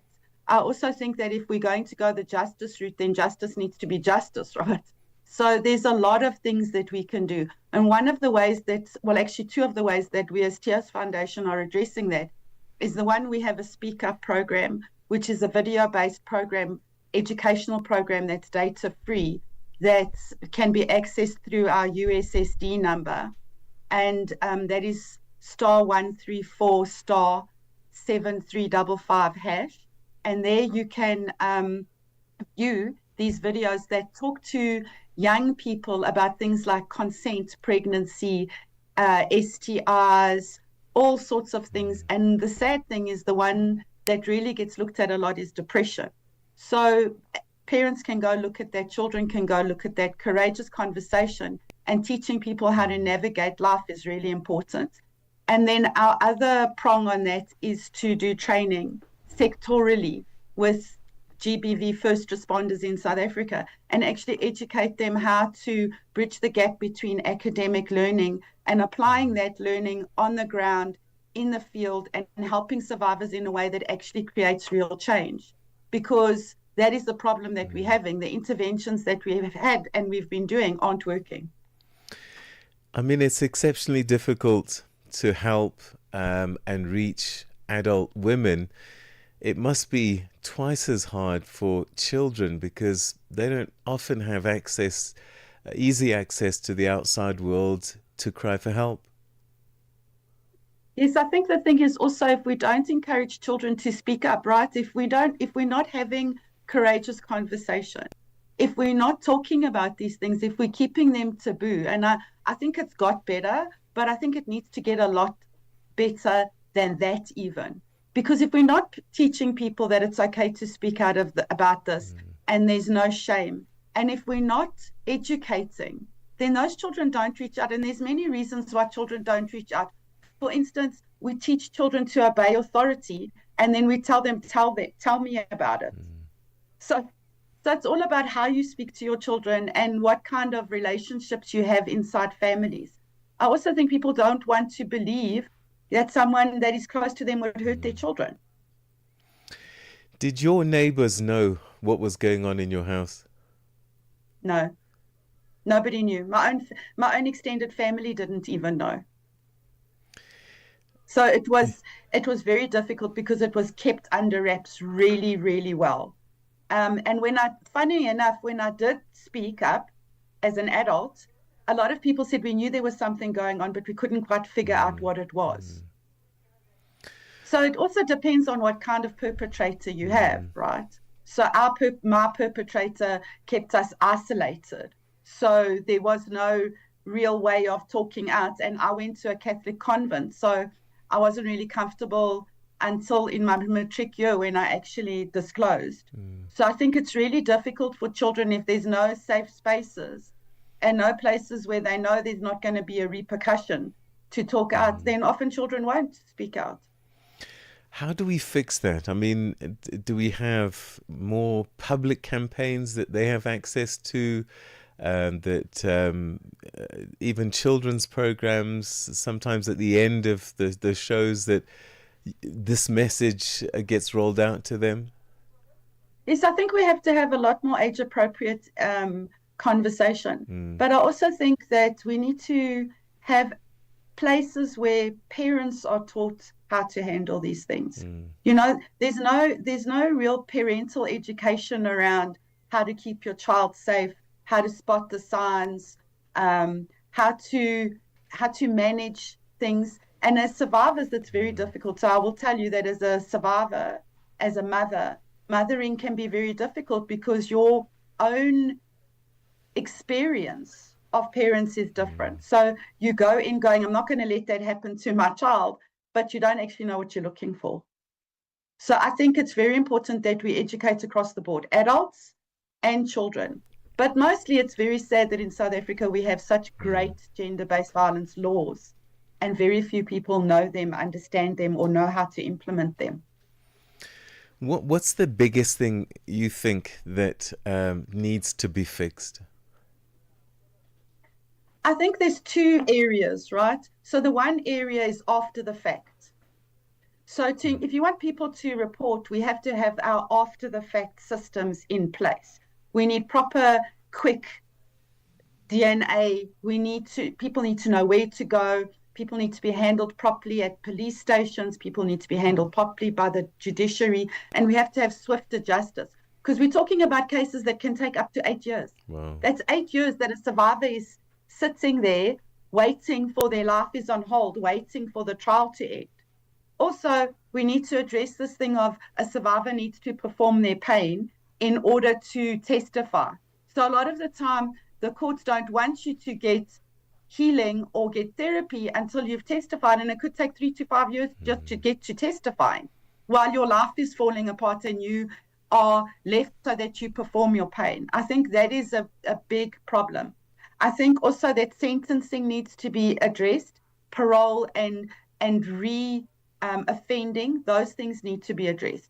That's one side. The other side is we need to start in homes at grassroots level, teaching people morality and respect for life and what is okay and what isn't okay and how to negotiate life. So it's educational as well as fixing all our systems. Celeste, I wish we could talk for longer, but unfortunately we've run out of time. But thank you so much indeed for telling your story, the story of Tears Foundation and women and children in general that sadly are facing the brunt of this abuse. Thank you so much. Yes. Thank you so much for having me. And if anybody needs help, they can simply pick up the phone and dial 08000 83 277. Thank you so much. Thank you. Thank you. That's Celeste Lowe, General Manager of Operations at the Tears Foundation, a non-profit organization that's supporting survivors of gender-based violence, sexual assault, domestic violence, and child abuse. And that's our GBV story for today. Every Tuesday we focus on this issue, particularly during Women's Month. It's time to find out from Brother Benjamin what's coming up on the Move after the 9 o'clock news. Good morning. Hey, Peter. Good. Good morning. Beautiful Asenda. How are you, beautiful lady? I'm good, thank you. How are you? No, you are blessed every morning. You know, my life is good. You are sitting in royalty here. This is the presence of royalty. Oh, my goodness. Well, there is a video that was trending on TikTok, and it was of a South African doctor who had spent many years trying to become a doctor in terms of qualifications in China. So it had this 1 million views because you know how South Africans are. If you've achieved like a great milestone, we always celebrate you. So it was just them welcoming her at the airport, right? And people just celebrated her, and there was a kind of a unique welcome, right, as well of how that actually happened. No, it's not going where you think it's going. Okay. But we're going to bring that lady into the studio, right? Fantastic. And then we're going to speak to her about her experience, because I think we see her in one way, like, oh, you've achieved this. Yeah. But we're wondering, how was that experience of so many years in another country only for the sake of study? Right. Some people say the benefits are multiple. You meet new cultures, you create global networks, you have a different type of advanced educational opportunity there. So we'll unpack how it feels to actually be someone who's studying outside of the continent itself. Yeah. Okay. No, I didn't think it was going there. No. Yeah, really. No, I tricked you guys. I'm always You on the... tricked us. Give us our whole backstory and we're like, what's happening? All right.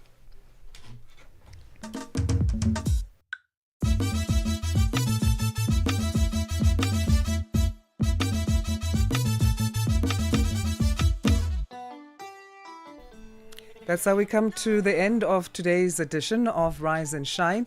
Have yourselves a great Tuesday. We'll do this tomorrow again, 6 till 9. My name is Asenda Beda. And I'm Peter Ndoro. The news is next with Chwalane Tulongwepe. SABC News. The African Perspective. Thank you, Peter. Top stories: a Sawa political analyst weighs in on the Zambia government and Lungu family debacle, and M23 rebels walk away from peace talks in the DRC. Good morning. I'm Jolani Tulongwepe. Political analyst Dr. Charles Singala says the debacle between Zambia and the Lungu family has had a negative impact on both parties. Dr. Singala says the manner in which the matter has been carried out has sent the wrong message. His comments come after the dispute over the burial of the former President Edgar Lungu has been postponed indefinitely in the High Court to allow for the matter to be heard in the Constitutional Court. The Lungu family turned to the Apex Court last week after the High Court ordered that the former president's remains be repatriated to Zambia for burial. Lungu died in June while receiving medical attention in Johannesburg. He told Singala told Channel Africa that Africa should desist from bringing such issues to the fore. Even though we sympathize with both parties, especially the interest of the family to put to rest their deceased family, we must also consider the impact that has done to the national interest and as well as the productivity of our nation. The main rebel group in Eastern Democratic Republic of Congo, the M23, has walked away from peace talks with the government. It says it will not return unless the authorities adhere to a previous ceasefire deal. Fighting between the two sides escalated in January when the M23 captured large parts of the mineral-rich east, including the regional capital Goma. The rebels and the government signed a ceasefire agreement intended as a step towards a permanent peace deal in Qatar last month. However, as negotiations were set to resume yesterday, the M23 said its representatives were not present in Qatar. Burkina Faso has declared United Nations Regional Coordinator Carol Flor Semajniak persona non grata over a UN report alleging violations against children in the West African country. In a statement, Burkinabe authorities say they were neither involved in the preparation of the UN report titled Children in Armed Conflict in Burkina Faso, nor informed of the study's conclusions before publication. The government accused the United Nations of making baseless assertions and stating falsehoods in the report without citing relevant investigations or court rulings. The United Nations has expressed regret over the decision.